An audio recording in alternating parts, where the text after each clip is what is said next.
Surgeries కూడా రోబోసే చేస్తాయా అనేది అందరికీ ఉన్న పెద్ద సందేహం. దీనికి సంబంధించి మీరు ఏం చెప్తారు?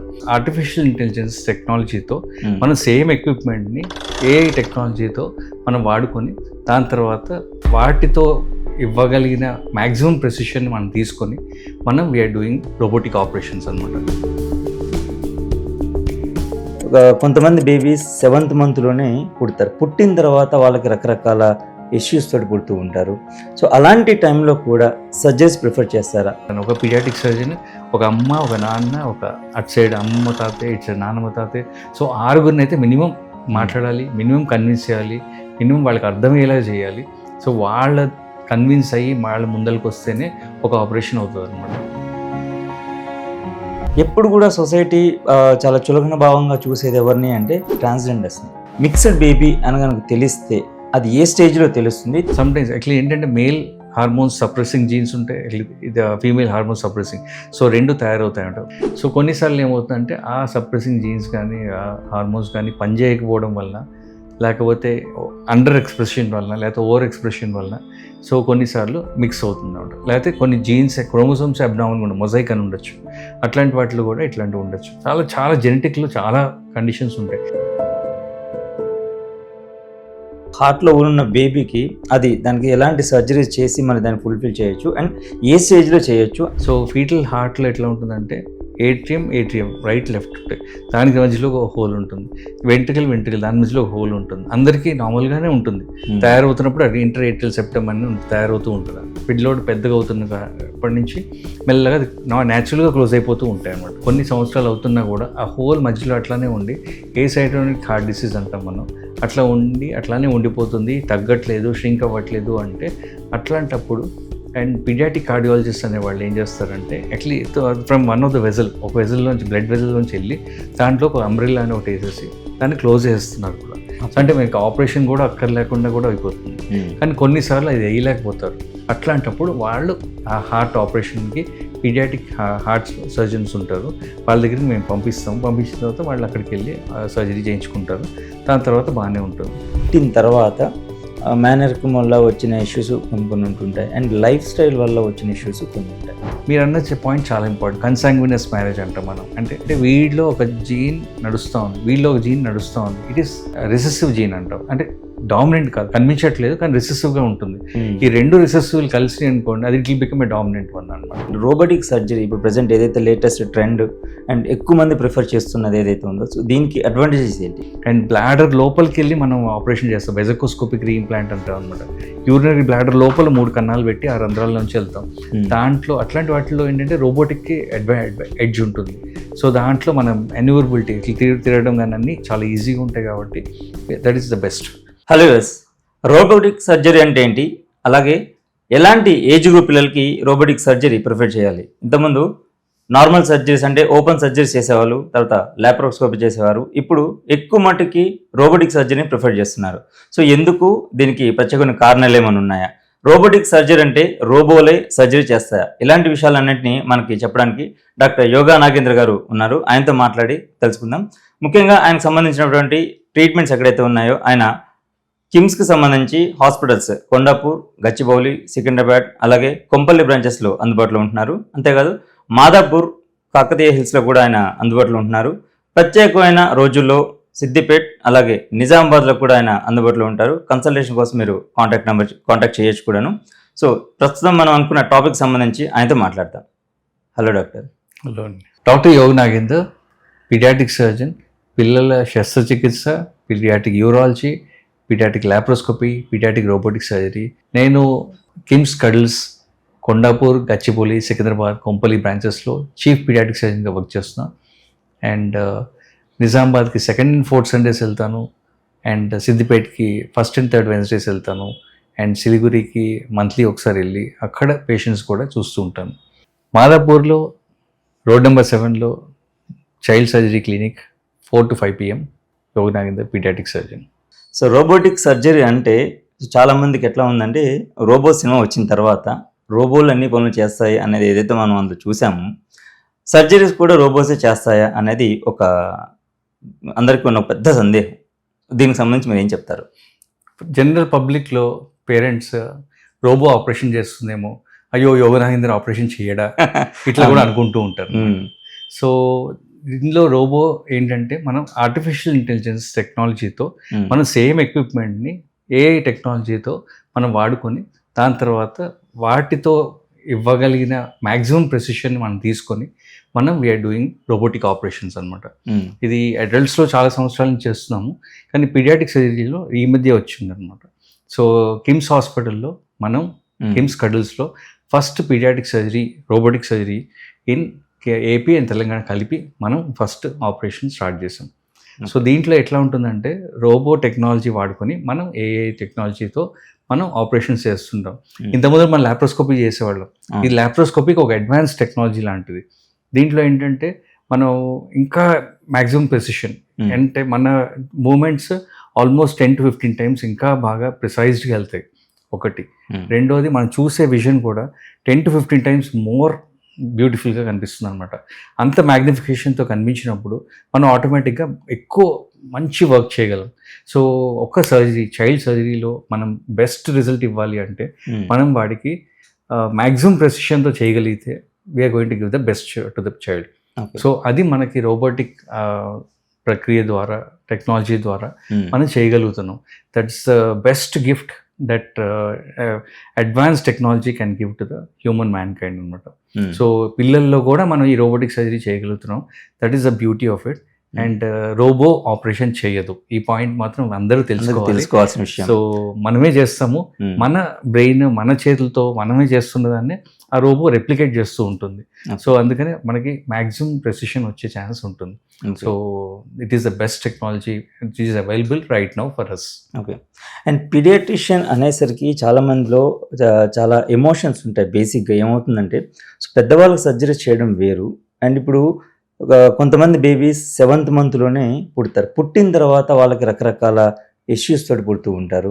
సో అలాంటి టైంలో కూడా సర్జరీస్ ప్రిఫర్ చేస్తారా పర్టికులర్? అండ్ పీడియాట్రిషియన్ ఆ టైంలో ఎంత మానసికంగా బలంగా ఉంటే ఆ బేబీని అలాగే వాళ్ళ మదర్ని అండ్ ఎంటైర్ ఫ్యామిలీకి ఒక కాన్ఫిడెన్స్ ఇవ్వాలి. అది డాక్టర్ త్రూనే జరుగుతుంది. సో ఆ టైంలో ఎలాంటి ఇబ్బందులు ఫేస్ చేస్తారు అండ్ మీరు ఎలా ట్రీట్ చేస్తారు ఆ టైంలో? సో చాలామందికి ఇదే డౌట్ ఉంటుందండి. పీడియాట్రిక్ సర్జన్గా మీరు ఒక చిన్న డెలికేట్ బేబీ మీద ఆపరేషన్ ఎట్లా చేయగలుగుతారు, కట్ ఎట్లా చేయగలుగుతారు అని చాలామంది అడుగుతారు అనమాట. సో పీడియాట్రిక్ సర్జరీలో ఎట్లా ఉంటుందంటే చాలా వరకు ప్రాబ్లమ్స్ సమ్ మ్యానుఫ్యాక్చరింగ్ డిఫెక్ట్ అంటే కంజెనిటల్ మాల్ఫార్మేషన్స్ అంటాం మనం. సో చిన్న తయారీ లోపంలో వచ్చిన డిఫెక్ట్స్ అనమాట.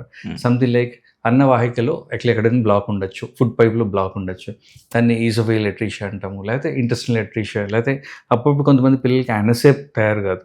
ఎస్పెషలీ వీళ్ళందరికీ ఇట్లా ఉండడం వల్ల ఉమ్మనీరు వాడు మింగలేకపోతుంటాడు, కక్కేస్తూ ఉంటాడు పొట్టలో ఉన్నప్పుడు కూడా. అందుకని వాళ్ళకి ఏంటంటే ఉమ్మనీరు పెరిగిపోతూ ఉంటుంది. ఉమ్మనీరు పెరిగిన తర్వాత ఒక యూట్రస్ కెపాసిటీ రీచ్ అయిన తర్వాత ఆ బేబీ ఆటోమేటిక్గా బయటకు వచ్చేస్తుంది తొందరగానే. అందుకని మీరు ఇందాక అన్నట్టుగా నెలలు నిండకుండా పుట్టే బిడ్డలు యూజువలీ యాక్చువల్లీ మామూలుగానే కూడా పుడతారు, కానీ ఎస్పెషలీ ఇట్లాంటి అనామలీస్ ఉన్న పేషెంట్స్ డెఫినెట్లీ కొంచెం తొందరగా బయటకు వస్తారనమాట. సంథింగ్ లైక్ 7 months 8 months అంటే 1 kg లోపల కూడా ఉండొచ్చు, 1 kg 2 kgs అట్లాంటి బేబీస్ కూడా ఉండొచ్చు అనమాట. సో ఇట్లాంటి బేబీస్ బయటకు వచ్చిన తర్వాత మనం కొన్ని టెస్టులు చేసి ఆ తర్వాత ఉన్న ప్రాబ్లం ఏమైనా ఉందా కనుక్కునే ప్రాబ్లం. ఫీటల్ మెడిసిన్ వాళ్ళు అట్లా ముందులే చెప్తారు, ఈ ప్రాబ్లం ఉంది ఈ పేషెంట్కి, ఈ బేబీకి పాసిబుల్గా ఉండొచ్చు అని చెప్తారనమాట. అప్పుడు మేము యాంటీనేటల్ కౌన్సిలింగ్ అనే ఒక సెషన్లో మేము చెప్తాం, మీకు ఈ ప్రాబ్లం ఉందండి, దీనికి ఇట్లా చేయాలి అట్లా చేయాలి, సో ఎప్పుడు ఆపరేషన్ చేయాలి అని మనం పేరెంట్స్తో ముందలే మాట్లాడేసి ఉంటాం. సో అందుకని ఆ పేరెంట్స్ ముందులే తెలుస్తున్నామంటే ఓహో మా అబ్బాయికి ఈ ప్రాబ్లం ఉంది, దీనికి ఏం చేయాలి, డాక్టర్ దగ్గరికి ఎప్పుడు వెళ్ళాలి, ఆపరేషన్ తొందరగా చేయించుకోవాలా మెల్లగా చేయించుకోవాలా, కొంచెం ప్లానింగ్ అయితే ఉంటుంది. సో లక్కీలీ మా ఈ యాంటీనేటల్ కౌన్సిలింగ్ ప్రీనేటల్ కౌన్సిలింగ్ వలన కొంచెం పేరెంట్స్కి ఒక అవగాహన ఉంటుంది, ఓహో వీడికి ఆపరేషన్ అవసరం పడుతుందేమో, సో ఓకే మెంటల్గా ఆ ఫ్యామిలీ అంతా రెడీగా ఉంటుంది. సో అయిన తర్వాత మనకి బేబీ డెలివరీ అవుతుంది. అఫ్కోర్స్ యాక్చువల్లీ ఈ బేబీస్ని మనం ఇంట్లో మామూలుగా చూసుకుంటున్నట్టుగా చూసుకోవడానికి అవ్వదు. సో ఆబ్వియస్లీ వీళ్ళకి ఒక ఎన్ఐసియూ కేర్ వేర్ ఎక్కువ వామ్త్ ఇచ్చేది అండ్ ఎక్కువ ఇన్ఫెక్షన్స్ రాకుండా ఉండేవి ఎన్విరాన్మెంట్ కావాలి. సో వీళ్ళని ఎన్ఐసియూలో పెట్టి ఒక తగ్గ వయసు వచ్చే వరకు మనం మేనేజ్ చేసుకొని ఆ తర్వాత మనం బేబీని మదర్కి ఇవ్వడానికి అవుతుంది. సో నేను దాకా అన్నట్టు కొన్ని కంజెనిటల్ మాల్ఫార్మేషన్స్ ఉంటాయి, వేర్ ఫుడ్ పైప్ తయారు కాలేదు, పైప్ తయారు కాకపోతే it is an emergency, anus లేదు, ఇంపర్ఫెక్ట్ యానస్ అంటాం. ఇట్లాంటి వాటికి definitely it is an emergency. ఎందుకంటే తినాలి, తాగాలి, యాక్చువల్లీ మోషన్స్ అవ్వాలి. సో ఇది basic norm for any human being. అది అవ్వట్లేదు అంటే మనం దానికి ఏదో ఒక విధంగా కరెక్టివ్ ఆపరేషన్ అయినా చేయాలి, లేకపోతే డైవర్షన్ ఆపరేషన్ అయినా చేయాల్సి వస్తుంది. సో ఏది ఎప్పుడు చేయాలి అన్నది as a paediatric surgeon will decide after doing some test. ఆ టెస్ట్ అయిన తర్వాత చూసి దాన్ని బట్టి చేస్తుంటాం. అండ్ చిన్నపిల్లల్లో ఆపరేషన్ చేయడం అంటే యాజ్ అ పీడియాట్రిక్ సర్జన్ మా హ్యాండ్స్ ఏంటంటే యాక్చువల్లీ చాలా డెలికేట్గా ఉంటాయి అనమాట. సో అడల్ట్ ఆపరేషన్ చేసే వాళ్ళలాగా కాకుండా కొంచెం అనకూడదు కానీ కొంచెం రఫ్ హ్యాండ్లింగ్ అంతా ఉంటుంది. సో మేము అసలు మా హ్యాండ్లింగ్ చాలా అంటే మా న్యూ బార్న్ ఇంటెస్టైన్స్ చూస్తే అవి ఈ మన చిటికెన్ వేలు కంటే సగం ఉంటాయి అనమాట. అంత సగం ఉన్న సైజులో దాన్ని తీసుకొచ్చి ఒకదానికి ఒకటి అతికించి మళ్ళీ దాంట్లో కంటిన్యూషన్ ఉండేలా చేయడమే ఒక paediatric surgeon's talent. So it is very difficult operation. Newborn surgery చాలా చాలా చాలా కష్టం. అండ్ దాంట్లో ఇంకా ప్రీమెచ్యూర్ బేబీస్ అంటే ఇంకా కష్టం. Unfortunately most of the malformed babies కొంచెం ప్రీమెచ్యూరే ఉంటాయి. సో యూజువలీ వాళ్ళు లెస్ దెన్ 2 kgs అట్లనే ఉంటారు అనమాట. సో వాళ్ళల్లో కొంచెం జాగ్రత్తగా హ్యాండిల్ చేయకపోతే మిస్హ్యాప్స్ అయ్యే ఛాన్సెస్ చాలా ఎక్కువ ఉంటాయి. సో అందుకని ఇవన్నీ జాగ్రత్తగా చూసుకుంటూ మనం ఈ ఆపరేషన్స్ చేస్తాము. అట్లా అని ప్రతి మాల్ఫార్మ్ బేబీకి పుట్టిన వెంటనే ఆపరేషన్ చేయాలి అని రూల్ ఏం లేదు. సో అంటే వీ నో ఈ కండిషన్కి న్యూ బార్న్ పీరియడ్లో చేసేయాలి. కొన్ని కండిషన్స్కి వీల్ వెయిట్ అండ్ సీ. ఒక ప్యూజ్ అబ్స్ట్రక్షన్ అంటాం, హైడ్రోనెఫ్రోసిస్ అంటాం. దాంట్లో ఏమవుద్దంటే కిడ్నీలోంచి యూరిన్ రావడం కొంచెం ప్రాబ్లం ఉంటుంది. సో కనెక్షన్ ప్రాబ్లం ఉండొచ్చు. అట్లాంటి వాటికి ఏం చేస్తామంటే కొన్నాళ్ళు మనం పోస్ట్పోన్ చేసుకొని కొంచెం బేబీ పెద్దగా అయిన తర్వాత అప్పుడు చేస్తామన్నమాట. ఫర్ ఎగ్జాంపుల్ కొల్డోకల్ సిస్ట్ అని ఉంటుంది. యాక్చువల్లీ లివర్ కింద ఒక సిస్ట్ ఫామ్ అవుతుంది. ఆ సిస్ట్ ఫామ్ అయినప్పుడు కూడా మనం దానికి కొన్ని రోజులు వెయిట్ చేస్తాం. Some like 2 months, 3 months, 6 months, 1 year అట్లా. అంటే వాడికి లివర్ ఎంత డ్యామేజ్ అవుతుంది, లివర్ డ్యామేజ్ అవుతుందా లేదా, లేదా జాండీస్ ఏమన్నా వస్తుందా, ఇట్లాంటివన్నీ చూసి ఆ కొల్డోకల్ సిస్ట్కి మనం ఆపరేషన్ చేస్తాం. దానికి తగ్గట్టుగా మనం చేస్తాం అన్నమాట. అంటే ఓపెన్ ఆపరేషన్ చేయొచ్చు, లాప్రోస్కోపీ చేయొచ్చు, రోబోటిక్ చేయొచ్చు. అంటే ఏజ్ ప్రకారం, సైజ్ ప్రకారం అట్లా we'll decide and we'll do it. కానీ కొన్ని ప్రాబ్లమ్స్ ఉంటాయి. అవేంటంటే మనం we can keep on waiting. So కొన్ని ప్రాబ్లమ్స్ ఉంటాయి. ఫర్ ఎగ్జాంపుల్ ఓవరీలో సిస్ట్స్ ఉంటాయి. ఆ సిస్ట్స్ మదర్ హార్మోన్స్ వలన పెరుగుతూ ఉంటాయి. కానీ మెల్లగా 1 month, 2 months, 3 months అయ్యేటప్పటికి మదర్ హార్మోన్స్ బేబీల నుంచి బయటికి వెళ్ళిపోవడం వలన సో ఆటోమేటిక్గా మనకి ఆ ఓవరీస్ స్ట్రింక్ అయిపోయి నార్మల్ సైజ్కి వచ్చేస్తాయి. అంటే వితౌట్ ఆపరేషన్ కూడా ట్రీట్మెంట్ అవుతుంది, విత్ ఆపరేషన్ కూడా ట్రీట్మెంట్ అవుతుంది. అండ్ పుట్టినప్పుడే కూడా ఆపరేషన్స్ అవసరం పడుతుంది. సో ఎవరికి ఏది చేయాలి అన్నది ఒక పీడియాట్రిక్ సర్జన్గా మేము చూసి డిసైడ్ చేసి వాళ్ళకి ఏది కన్వీనియంట్గా అది ఇస్తాం అనమాట. మీరన్న పాయింట్ చాలా వ్యాలిడ్. సో ఎట్లా ఫ్యామిలీని డీల్ చేయాలి. సో పీడియాట్రిక్ సర్జన్గా మేము కన్విన్స్ అయిపోతాం, కానీ ఒక ఫ్యామిలీని కన్విన్స్ చేయడం అప్పుడే తల్లి అయ్యింది, అప్పుడే తండ్రి అవుతున్నాడు. అండ్ అటు సైడ్ అమ్మమ్మ తాతయ్య, ఇటు సైడ్ నాన్నమ్మ తాతయ్య, వీళ్ళకి ఇమోషన్స్ వీళ్ళు చాలా ఉంటారు. వీళ్ళందరినీ కూడా మేము ఆలోచించి వాళ్ళందరినీ చూసుకొని, నేను అందుకే చాలామంది చెప్తుంటాను, ఒక పీడియాట్రిక్ సర్జన్ ఒక అమ్మ, ఒక నాన్న, ఒక అటు సైడ్ అమ్మమ్మ తాతయ్య, ఇటు సైడ్ నాన్నమ్మ తాతయ్య, సో 6గురిని అయితే మినిమం మాట్లాడాలి, మినిమం కన్విన్స్ చేయాలి, మినిమం వాళ్ళకి అర్థమయ్యేలా చేయాలి. సో వాళ్ళ కన్విన్స్ అయ్యి వాళ్ళ ముందరికి వస్తేనే ఒక ఆపరేషన్ అవుతుంది అనమాట. సో అందుకని పీడియాట్రిక్ సర్జరీ మామూలుగా అడల్ట్స్ చేసినట్టుగా బాబు నీకు ఆపరేషన్ ఉంది చేయించుకోవాలి అంటే వాడు రేపు వచ్చేసి ఆపరేషన్ చేయించుకోవడం అంత సింపుల్గా ఉండదు. సో చాలా ఇమోషన్స్ ఉంటాయి. ఇమోషన్స్ అన్నిటినీ తట్టుకుంటూ వాళ్ళకి కొంచెం ధైర్యం ఇస్తూ అండ్ లేటెస్ట్ టెక్నాలజీ వాడుకుంటూ ఏది ఎప్పుడు చేయాలి అన్నది యాజ్ అ పీడియాట్రిక్ సర్జన్ మాకు లిటరలీ వెన్నతో పెట్టింది విద్యలాగా అనమాట. సో మేము ఇది రెగ్యులర్గా చేస్తుంటాము. So and we try to give the best possible success to the child. ఎందుకంటే మేము ఒక ఆపరేషన్ చేసాడు ఆ పిల్లోడిని కానీ పాపని కానీ అదే నా కూతురో నా కొడుకో అన్నట్టు చూసుకొని మేము ఆపరేషన్ చేస్తుంటాం. సో అందుకని we try to give the best to the child. And పిల్లలు all of us know actually they are literally దేవుడి స్వరూపాలాగా. సో అందుకని మనం వాళ్ళని చాలా జాగ్రత్తగా డెలికేట్గా మేనేజ్ చేసుకుంటాం. అదైతే ప్రాబ్లమే ఉండదండి, మాకు అలవాటు అయిపోయింది. అండ్ కన్సీవ్ అయిన దగ్గర నుంచి డెలివరీ అయ్యేంత వరకు కూడా మ్యాక్సిమం గైనకాలజిస్ట్ పర్యవేక్షణలోనే ట్రీట్మెంట్ జరుగుతుంది అండ్ డెలివరీ వరకు అక్కడే. సో వన్స్ బేబీ వచ్చిన తర్వాత దగ్గర నుంచి టోటల్గా పీడియాట్రిక్ సర్జన్ దగ్గర, పీడియాట్రిషియన్స్ దగ్గర మాత్రమే ఆ బేబీకి సంబంధించినటువంటి ట్రీట్మెంట్స్ కానివ్వండి, టెస్ట్లు కానివ్వండి అండ్ గ్రోత్కి సంబంధించి ప్రతి ఒక్కటి చేస్తూ ఉంటారు. అయితే ఇక్కడ మ్యాక్సిమం ఏమవుతుందంటే చాలామంది పిల్లలు పుట్టిన తర్వాత కొన్ని అవర్స్ వరకు వాళ్ళు ఎలాంటి చల్లము ఉండదు, దేనికి రెస్పాండ్ అవ్వరు, ముఖ్యంగా కాన్స్టిపేషన్ ప్రాబ్లం కూడా వస్తూ ఉంటుంది. సో ఇలాంటి ప్రాబ్లం రావడానికి పుట్టిన బేబీస్లో ఏంటి కారణాలు ఏంటి అంటారు? సో ఇది చాలా ఇంపార్టెంట్ థింగ్.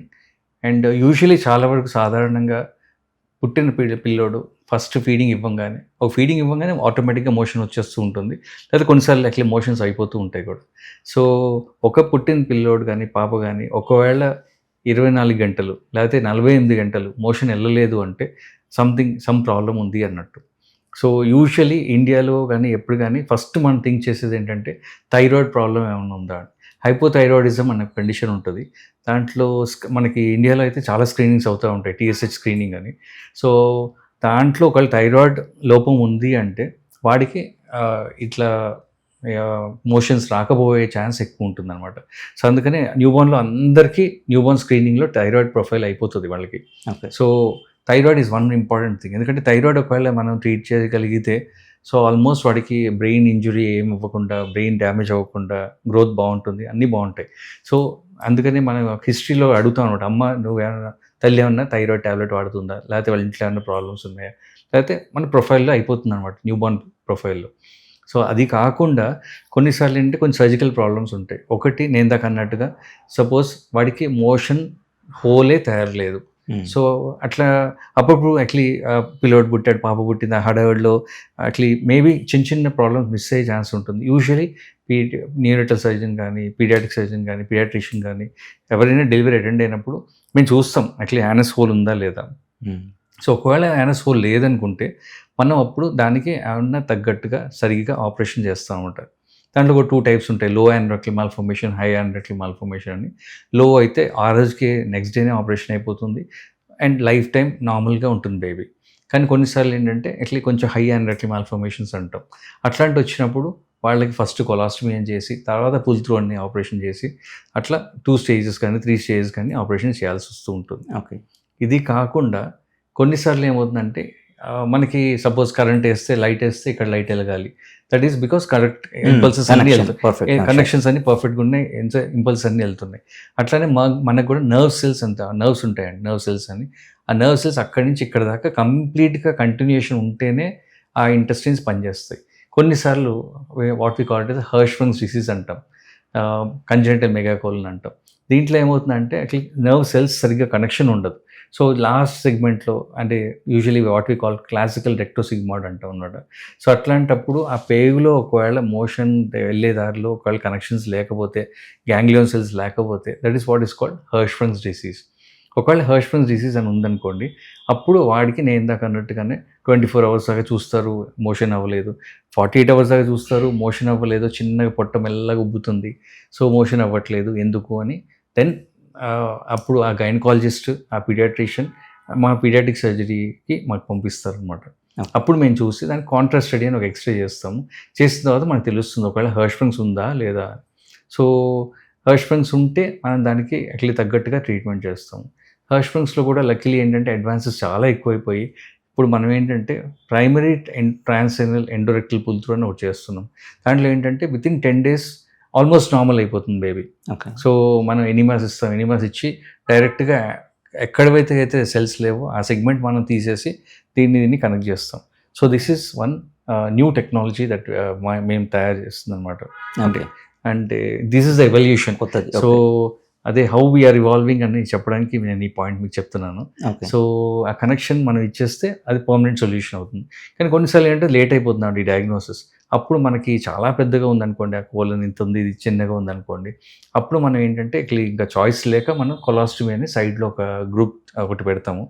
పెట్టిన తర్వాత మోషన్ అక్కడి నుంచి సైడ్లోంచి వస్తూ ఉంటుంది. ఒక 6 months అయిన తర్వాత మనం దాన్ని కనెక్ట్ చేసేస్తాం. అది పర్మనెంట్ ప్రొసీజర్ అవుతుంది. 2 స్టేజెస్లో అవుతుంది. సో 1 స్టేజ్లో అవుతుందా, 2 స్టేజ్లో అవుతుందా అన్నది బేసికలీ డయాగ్నోస్ అయిన తర్వాత ఆ చిన్న పిల్లోడు ఇంటెస్టైన్స్ ఎట్లా ఉంది దాన్ని బట్టి చూసుకొని will decide and will do it. So ఇవి కామన్గా వచ్చే ప్రాబ్లమ్స్. ఇది కాకుండా ఇందాక మనం అనుకున్నట్టుగా అంటే అసలు ఇంటెస్టైన్లో కనెక్షనే లేదు, కనెక్షన్ లేకపోతే అక్కడి నుంచి ఇక్కడ ఫుడ్ రాలేకపోయింది, అందుకని కూడా మోషన్స్ దగ్గర రాకపోవడానికి కారణాలు ఉంటాయి. అప్పుడు మనకి గ్రీన్ కలర్ వామిటింగ్స్ వస్తున్నాయి. సో అందుకని న్యూబార్న్లో ఎప్పుడైనా గ్రీన్ కలర్ వామిటింగ్ వస్తున్నా, పొట్ట ఉబ్బుతున్నా, మోషన్స్ దగ్గర రాకపోయినా, పాలు తాగలేకపోతున్నా అండ్ డల్ అయిపోతున్నా, ఇవన్నీ ఏంటంటే సర్జికల్ ప్రాబ్లమ్స్ ఉండే ఛాన్స్ ఎక్కువ ఉంటుంది. సో అందుకని మనకి సర్జికల్ ప్రాబ్లం ఉందా లేదా అని ఒకసారి చూసుకోవాలి. ఓకే. సో లక్కీలీ మీరు ఇందాక అన్నట్టు గైనకాలజిస్ట్ దగ్గర ఫస్ట్ వెళ్తారు, వెళ్ళిన తర్వాత గైనకాలజిస్ట్ అనామలీ స్కాన్ నోట్ చేస్తారు, తర్వాత ఫీటల్ మెడిసిన్ స్పెషలిస్ట్ పంపిస్తారు. వాళ్ళు ఇంకా ఫైన్గా చూసి ఒక్కొక్క స్కాన్ చేయడానికి వాళ్ళకి 45 minutes అట్లా పడుతుంది. పట్టిన తర్వాత వాళ్ళు చూస్తూ అందులోనే టిఫా స్కాన్ అనేది కూడా ఒక చాలా important role, right? TIFFA scan, తర్వాత అనామలీ స్కాన్, తర్వాత ఇంకా మళ్ళీ కంటిన్యూషన్ స్కాన్స్ ఉంటాయి. అంటే పెరుగుతున్న కొద్దీ వాళ్ళు చూస్తూ ఉంటారు ఇంకేమైనా ఉందా అని. సో అందుకనే ఫీటల్ మెడిసిన్ మన టెక్నాలజీ మొత్తం మారిపోయిందండి. అందుకని చిన్న ప్రాబ్లమ్స్ కూడా వాళ్ళు ఈజీగా డిటెక్ట్ చేయగలుగుతున్నారు. సో దట్ పేరెంట్స్కి ఏంటంటే ముందులే అరే నాకు బేబీకి ఇట్లా ఉంది, సో ఏం చేయాలి అని కొంచెం మెంటల్ మేకప్ ఉంటుంది. అది చాలా చాలా ఇంపార్టెంట్. ఎందుకంటే మన లైఫ్లో మనకి ఎప్పుడు ప్లానింగ్ చాలా ఇంపార్టెంట్. అట్లనే వీళ్ళకి కూడా పేరెంట్స్ కూడా ఒక చిన్న planning. So of course it is not very good planning, but that planning is very important. వాళ్ళకి బాగా తెలియాలి అసలు ఏం చేస్తున్నాను, నా బిడ్డకి ఏమవుతుంది, రేపు ఎట్లా ఉంటుంది, నేను ఇంటికి వెళ్ళి తీసుకెళ్ళిపోగలనా, లేకపోతే అట్లా ఏమన్నా చేయించుకోవాలా, ఎట్లా చేయించుకోవాలి అంటే ఈ ప్లానింగ్ ఈజ్ వెరీ ఇంపార్టెంట్ అండి. ఓకే. అండ్ మీకున్న స్పెషలైజేషన్లో యూరాలజీకి సంబంధించి కూడా చాలా ఇంపార్టెంట్ రోల్ ఉంది మీది, మీరు ఇప్పుడు చేస్తున్న ట్రీట్మెంట్స్లో కనబడి కూడా. సో పిల్లలకి సంబంధించినటువంటి అంటే న్యూ బోర్న్ బేబీ దగ్గర నుంచి కొంచెం చూసుకున్నట్లయితే సో మూత్రానికి సంబంధించి అంటే మూత్రపిండాలకు సంబంధించి ఇన్ఫెక్షన్స్ కానివ్వండి, సో దానికి సంబంధించి ఏదైనా సర్జరీస్ కానివ్వండి, సో అంటే ఎందుకు ఈ కాంప్లికేషన్స్ వస్తుంటాయి పర్టికులర్ న్యూ బోర్న్ బేబీస్కి సంబంధించి, దేనికంటారు?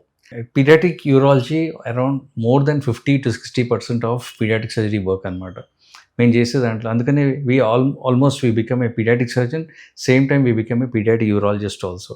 సో పీడియాట్రిక్ యూరాలజీలో చాలా ప్రాబ్లమ్స్ ఉంటాయి. సపోజ్ మీరు అన్నట్టు పుట్టినప్పుడే కాదు, కడుపులో ఉన్నప్పటి నుంచి స్టార్ట్ అవుతుంది. యాంటీనేటల్ స్కాన్లోనే కిడ్నీ తయారవుతున్నప్పుడే కిడ్నీలో పెల్విఎక్టాసిస్, పెల్విస్ పెద్దగా అయింది అంటాం అన్నమాట. సో అది 8 millimeters ఉందా, 10 millimeters ఉందా, 12 millimeters ఉందా అని వాళ్ళు చెప్తా ఉంటారు. And the way it is progressing, ఎట్లా పెరుగుతుంది అన్నది కూడా మనం చూస్తూ ఉంటాం. ఆ కర్వ్ ఒకటి వేసుకుంటాం అనమాట. ఆ వేసుకొని ఎట్లా పెరుగుతుంది అండ్ బాగా ర్యాపిడ్గా పెరిగిపోతుందా, పెరగాల్సిన దానికంటే కూడా అబ్నార్మల్గా ఏమైనా పెరుగుతున్నాయి అనుకోండి, దట్ ఈస్ అబ్నార్మల్. సో అది ప్లస్ కిడ్నీ కాకుండా కిడ్నీ పక్కనే యూరిటర్ అని ఇంకో యూరిన్ పైప్ ఒకటి ఉంటుంది. ఆ యూరిటర్ ఏమైనా పెరిగిందా లేదా, ప్లస్ మూత్రం సంచి యూరినరీ బ్లాడర్ అంటాం, అది కూడా ఏమైనా థిక్ అయిందా, పెద్దగా అయిందా, చిన్నగా ఉందా, అసలు నిండుతుందా నిండట్లేదా. కొన్నిసార్లు ఏంటంటే అసలు బ్లాడర్ తయారీగా ఉండదు అనమాట, దట్ ఇస్ కాల్డ్ బ్లాడర్ ఎక్స్ట్రోఫీ అంటాం. అప్పుడు ఏంటంటే ఎంతసేపటికి ఇట్లా ఓపెన్ ఉండడం వల్ల ఎప్పటికీ అది పెరగదు. సో అందుకని ఇందాక అన్నాను కదా 45 minutes పడుతుంది స్కాన్ చేయాలంటే. ఆ స్కాన్ చేస్తున్న టైంలో వాళ్ళు చూస్తారు ఇట్లా కిడ్నీ పెరుగుతూ యూరినరీ బ్లాడర్ నిండుతుందా నిండట్లేదా. సో నిండుతుంది అంటే ఇట్ ఈస్ నార్మల్. సో నిండట్లేదు అంటే దట్ ఈస్ మేబీ అసలు తయారే కాలేదు, దట్ ఈస్ కాల్డ్ బ్లాడర్ ఎక్స్ట్రోఫీ. దానికి వేరేగా ట్రీట్మెంట్ ఉంటుంది, దానికి తర్వాత ఆపరేషన్స్ చేయాలి. 3 stagesలో మనం ఆపరేషన్ చేస్తూ ఉంటాం అనమాట. అండ్ ఇట్లా కడుపులో ఉన్నప్పుడే ఫీటల్ స్కాన్స్ ద్వారా they are detecting the fetal anomalies. So especially kidney, ureter, bladder చాలా చాలా ఇంపార్టెంట్ అండ్ ఇవన్నీ డిస్కస్ చేస్తాం. అండ్ సపోజ్ యాక్చువల్లీ అది పెరుగుతుంది because there might be a block, that is called PUJ obstruction అంటాము. ప్యూజ్ అబ్స్ట్రక్షన్ కూడా hydronephrosis పెరిగిపోతూ ఉంటుంది. So how it is increasing, suppose actually చాలా ఫాస్ట్గా ఇంక్రీజ్ అవుతుంది, 40, 50, 60 ఆ రేంజ్లోకి వెళ్ళిపోతుంది అనుకోండి, మనం తొందర టెస్ట్ చేయించేసుకుంటాం. తొందరగా దానికి ఇవాల్యుయేట్ చేయించుకొని తొందరగా ఆపరేషన్ కూడా చేసేస్తాం అనమాట. సపోజ్ అది progression, that's why progression is very important. Progression 5, 6, 7, 8, 9 అట్లా కర్వ్ ఇట్లా ఉందంటే we can wait. So curve ఎంత స్లాంటింగ్గా ఉంటే అంత పర్లేదు, ఎంత అక్యూట్గా ఉంది, ఎంత పైకి వెళ్ళిపోతుంది అంటే అంత ఫాస్ట్గా మనం ఆపరేషన్ చేయాలి అన్నట్టుగా మనం డెసిషన్ తీసుకుంటాం. ఓకే. ఇది కాకుండా పుట్టాడు పిల్లోడు కానీ పాప కానీ, పుట్టిన తర్వాత మనం చూస్తాం అన్నమాట. చూసిన తర్వాత అన్నీ బాగున్నాయి లేవా, head to toe proper examination అవుతుంది. అయిన తర్వాత మనకు మొత్తం చూస్తాం అన్నమాట, అంత బాగుందా బాగాలేదా. ఈ దాంట్లో యూరోలాజికల్ సంబంధించినవి మనకి కిడ్నీ, యూరిటర్, బ్లాడర్ ఇవన్నీ ఏమి కనిపించవు. సో మనకు కనిపించేది వాడికి పీనిస్ ఎట్లా ఉంది, కరెక్ట్ షేప్ సరిగ్గా ఉందా లేదా, హోల్ సరిగ్గా టిప్లో ఉందా లేదా. హోల్ టిప్లో లేకుండా అప్పుడప్పుడు ఏంటంటే హోల్ కిందకు ఉంటుంది, దాన్ని మనం హైపోస్పీడియస్ అంటాం అనమాట. సో హైపోస్పీడియస్కి మనం ఆపరేషన్ చేస్తాము కానీ 1 year తర్వాత చేస్తాం. సో అప్పుడప్పుడు ఏంటంటే టెస్టిస్ అని ఉంటాయి బాయ్స్లో, 2 టెస్టిస్ కిందకు దిగవు. సో ఒకటి దిగకపోయి ఉండొచ్చు, 2 దిగకపోయి ఉండొచ్చు, అవి కూడా ఒకసారి చూస్తాం అనమాట. అండ్ ఫీమేల్స్ అనుకోండి అదే పరిస్థితిలో చూస్తుంటాం ఎట్లా ఉన్నాయి, అన్నీ బాగున్నాయా లేవా అని. సో ఇంకోటి ఇంపార్టెంట్ థింగ్ ఏంటంటే కొన్నిసార్లు we cannot detect is it a boy or is it a girl అని. ఇది ఒక విధంగా చాలా ఇంపార్టెంట్ క్వశ్చన్ సార్, యాక్చువల్ అడగాలనుకున్నాను నేను. సో మీరు చెప్పండి, నేను దాని క్వశ్చన్ అడుగుతాను. వేరే ఇది చాలా చాలా ఇంపార్టెంట్, ఎందుకంటే మనకి పిల్లోడు పాప పుట్టంగానే ఫస్ట్ గ్రాండ్ పేరెంట్ తాతయ్య ఫోన్ చేస్తాడు, అరే ఏంట్రా ఏమైంది అంటాడు. నాన్న నీకు మనవడు పుట్టాడు, నీకు మనవరాలు పుట్టింది, ఏదైనా పర్లేదు, కానీ మనకి అది ఇంపార్టెంట్ అనమాట. మనవడాల యాక్చువల్లీ వాట్ ఎవర్, ఒక అబ్బాయా అమ్మాయి అని చెప్పడం చాలా చాలా చాలా ఇంపార్టెంట్. ఇది ఇండియాలో ఎస్పెషలీ చాలా ఇంపార్టెంట్, బికాస్ చాలామంది వెయిట్ చేస్తూ ఉంటారు, ఏం పుట్టింది, బాయ్ గర్ల్ ఏంటి, నాకు ఫస్ట్ బాయ్ అన్నారు, గర్ల్ పుడితే బాగుండు, గర్ల్ ఉంది బాయ్ పుడితే బాగుండు, ఏదో ఒకటి అనుకుంటూ ఉంటారు ప్రతి ఒక్కళ్ళు. సో అందుకనే ఇట్స్ ఎ సోషల్ ఎమర్జెన్సీ, అందుకనే చాలా చాలా ఇంపార్టెంట్. కానీ కొన్నిసార్లు as doctors we also cannot tell, చూసి చెప్పలేమన్నమాట. అట్లాంటప్పుడు మనం ఏం చేస్తామంటే క్రోమోజోమల్ స్టడీ చేస్తాం. దాంట్లో XX అనే జీన్స్ ఉన్నాయా, ఆర్ XY అనే క్రోమోజోమ్స్ ఉన్నాయా, XY ఉన్నాయా, XX ఉన్నాయా అని చెప్తాం. XX అంటే గర్ల్, XY అంటే బాయ్. సో ఏది ఉంది అని చూస్తాం అనమాట. కొన్నిసార్లు మొజైక్ అంటాం, యాక్చువల్లీ అది ఇది కంబైన్డ్గా కూడా ఉంటాయి. సో అట్లాంటప్పుడు మనం వాళ్ళని పేరెంట్స్కి ప్లాన్ చేసి డిసైడ్ చేసి ఏది ఎప్పుడు చేయాలి, ఎట్లా చేయాలి, దాన్ని ఏం చేస్తే బెటర్, ఏం చేస్తే బాగుంటుంది అని అన్ని ఇంటర్నల్ ఆర్గన్స్ చూస్తాం మనం, లోపల ఏమి ఉన్నాయి. సో బాయ్కి సంబంధించిన ఆర్గన్స్ ఉన్నాయా, గర్ల్స్ సంబంధించిన ఆర్గన్స్ ఉన్నాయా, అవన్నీ టెస్ట్ చేసి ఆ తర్వాత we'll come to A conclusion. So అట్లాంటప్పుడు మనం wheel keep it an stand by. So we'll tell కొంచెం క్లారిటీ లేదండి, సో అందుకని క్రోమోజోమల్ టెస్ట్ కావాలి, దానికి యూజువల్ 2-3 వీక్స్ పట్టేస్తుంది. But 2-3 weeks of waiting on a baby, boy girl అని చెప్పలేక చాలా కష్టం ఇండియాలో. సో కానీ ఇది ఇట్లాంటి కండిషన్లో వాళ్ళు they have to hold, and ఏది ఎప్పుడు చేయాలి అన్నది will see and will decide and will do it. So ఇది కాకుండా మనం ఇందాక చెప్తాం కదా, మళ్ళీ coming back to kidney ureter bladder problems. So వీటిల్లో ఎట్లా ఉంది, వాడు యూరిన్ పోస్తున్నాడా పోయట్లేదా, వాడు యూరిన్ దారం ఎట్లా ఉంది. సమ్టైమ్స్ ఏంటంటే దారం ముందరికి టిప్పు నుంచి మంచి ఇట్లా రావాలి. పిల్లలు సమ్టైమ్స్ కొంతమంది పిల్లలు అట్లా విల్ సర్ప్రైజ్, వాళ్ళు పోస్తే నోట్లో కూడా పడిపోతుంది, అంత పారాబోలిక్ ఎఫెక్ట్ ఉంటుంది అన్నమాట. కానీ కొంతమంది పిల్లలు ఏంటంటే ఒకవేళ వాళ్ళు చిన్న పరదాలాగా ఉంటుంది, పోస్టిరియోరల్ వాల్వ్ అంటాం. వాల్వ్స్ ఉన్న పేషెంట్స్లో ఏంటంటే ఎంత కష్టపడినా సరే, ఎంత తాగిపించినా సరే వాడికి యూరిన్ అక్కడక్కడే డ్రిబుల్ అవుతూ ఉంటుంది. సో ఇది పేరెంట్స్ చెప్తారు మాకు, యాక్చువల్లీ ఎక్కువ దారపడట్లేదండి, అక్కడక్కడే కారుతూ ఉంటుంది, that means there is a valve. So ఒకవేళ వాల్వ్ ఉందనుకోండి, దానికి వెంటనే ఆ వాల్వ్ని కట్ చేసి సిస్టోస్కోపీ అని చేస్తాం అనమాట. చేసి ఆ యూరిన్ పైప్లోకి వెళ్ళి మనం చిన్న ఆపరేషన్ చేస్తాం. అంటే లిటరల్లీ బయట ఏం కట్ ఉండదు, సో లోపలే మనం ఆపరేషన్ చేసి మనం చూస్తాం, ఓకే ఇట్లా ఉంది, దీనికి కట్ చేస్తే ప్రాబ్లమ్ సెటిల్ అవుతుంది. కానీ ఈ కట్ వల్ల, ఈ వాల్వ్ వలన కిడ్నీస్ ఎంత డ్యామేజ్ అయింది, బ్లాడర్ ఎంత డ్యామేజ్ అయింది, అవన్నీ తర్వాత టెస్ట్ చేసుకొని మనం చూస్తాం. చూసి ఆ తర్వాత మనం will take is the best suggestion for the child. నేను మీకు ఒక అడగాలనుకున్న క్వశ్చన్ ఏంటంటే సార్, ఇప్పుడు వంశపారంపర్యంగా ప్రతి ఒక్కరికి వంశోద్ధారకుడు కావాలి అనేది చాలామంది అనుకుంటారు, బట్ అది మెల్లిగా చేంజ్ మన ఇండియాలో కూడా. సో ముందు పాప పుట్టినా పర్వాలేదు, ఇద్దరు పాపలైనా పర్వాలేదు అనే స్టేజ్కి వచ్చేసాం ఆల్మోస్ట్. సో ఈ మోడరైజేషన్ జనరేషన్లో సో ఆ థింకింగ్ కొంచెం తగ్గిపోయింది. అయితే ఎప్పుడు కూడా సొసైటీ చాలా చులకన భావంగా చూసేది ఎవరిని అంటే ట్రాన్స్జెండర్స్ని.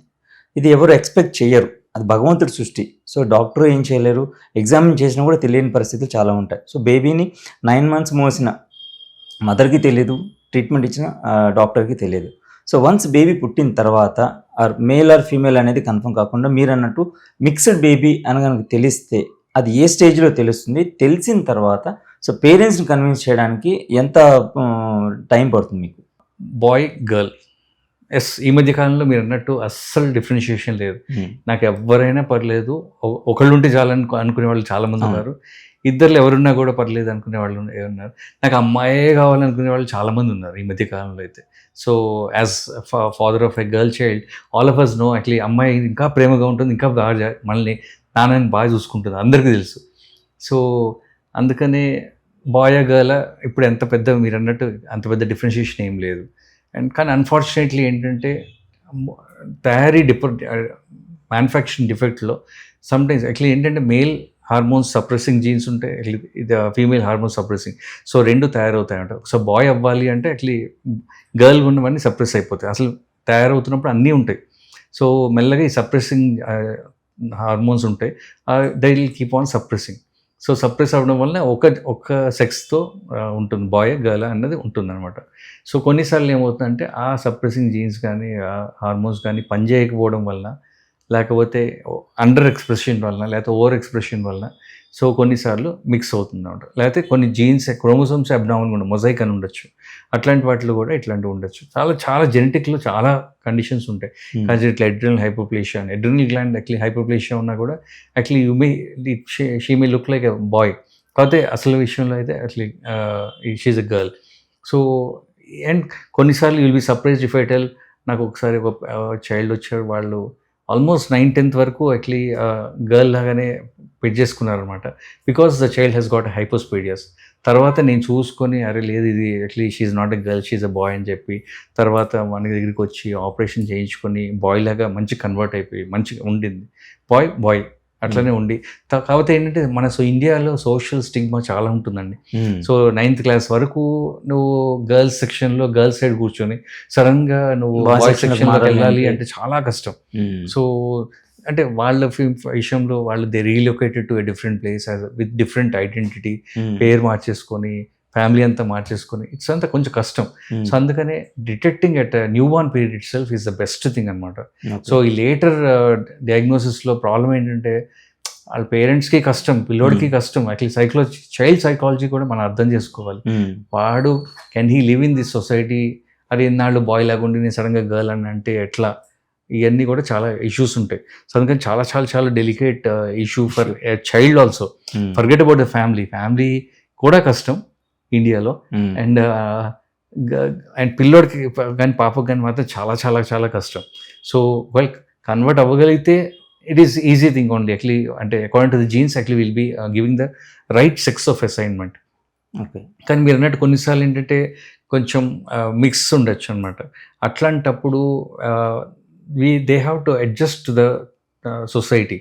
So that sometimes I feel the same thing. And నేను అంటే 25 years బ్యాక్ ఊళ్ళోకి వచ్చిన కొత్తలో I thought of doing something for this transgenders. అంటే వాళ్ళ తప్పు కాదు, వాళ్ళ తప్పు కాకుండా వాళ్ళు సఫర్ అవుతున్నారు. అంటే ఈ మధ్య కొంచెం ఫేక్ వాళ్ళు ఉన్నారు, వాళ్ళు మనం మాట్లాడొద్దు.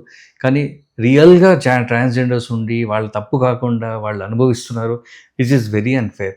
అందుకని ఇంకా ఫ్యూచర్లో యూ కీప్ సీయింగ్, అంటే take it as my word, ఒక 25-30 years తర్వాత ట్రాన్స్జెండర్స్ విల్ బికమ్, ఇప్పుడే అవుతుంది చాలా వరకు. వాళ్ళకి సపరేట్ జాబ్స్ ఉన్నాయి, వాళ్ళకి సపరేట్ ఐడెంటిటీ ఉంది, వాళ్ళకి సపరేట్ రెస్పెక్ట్ ఉంది.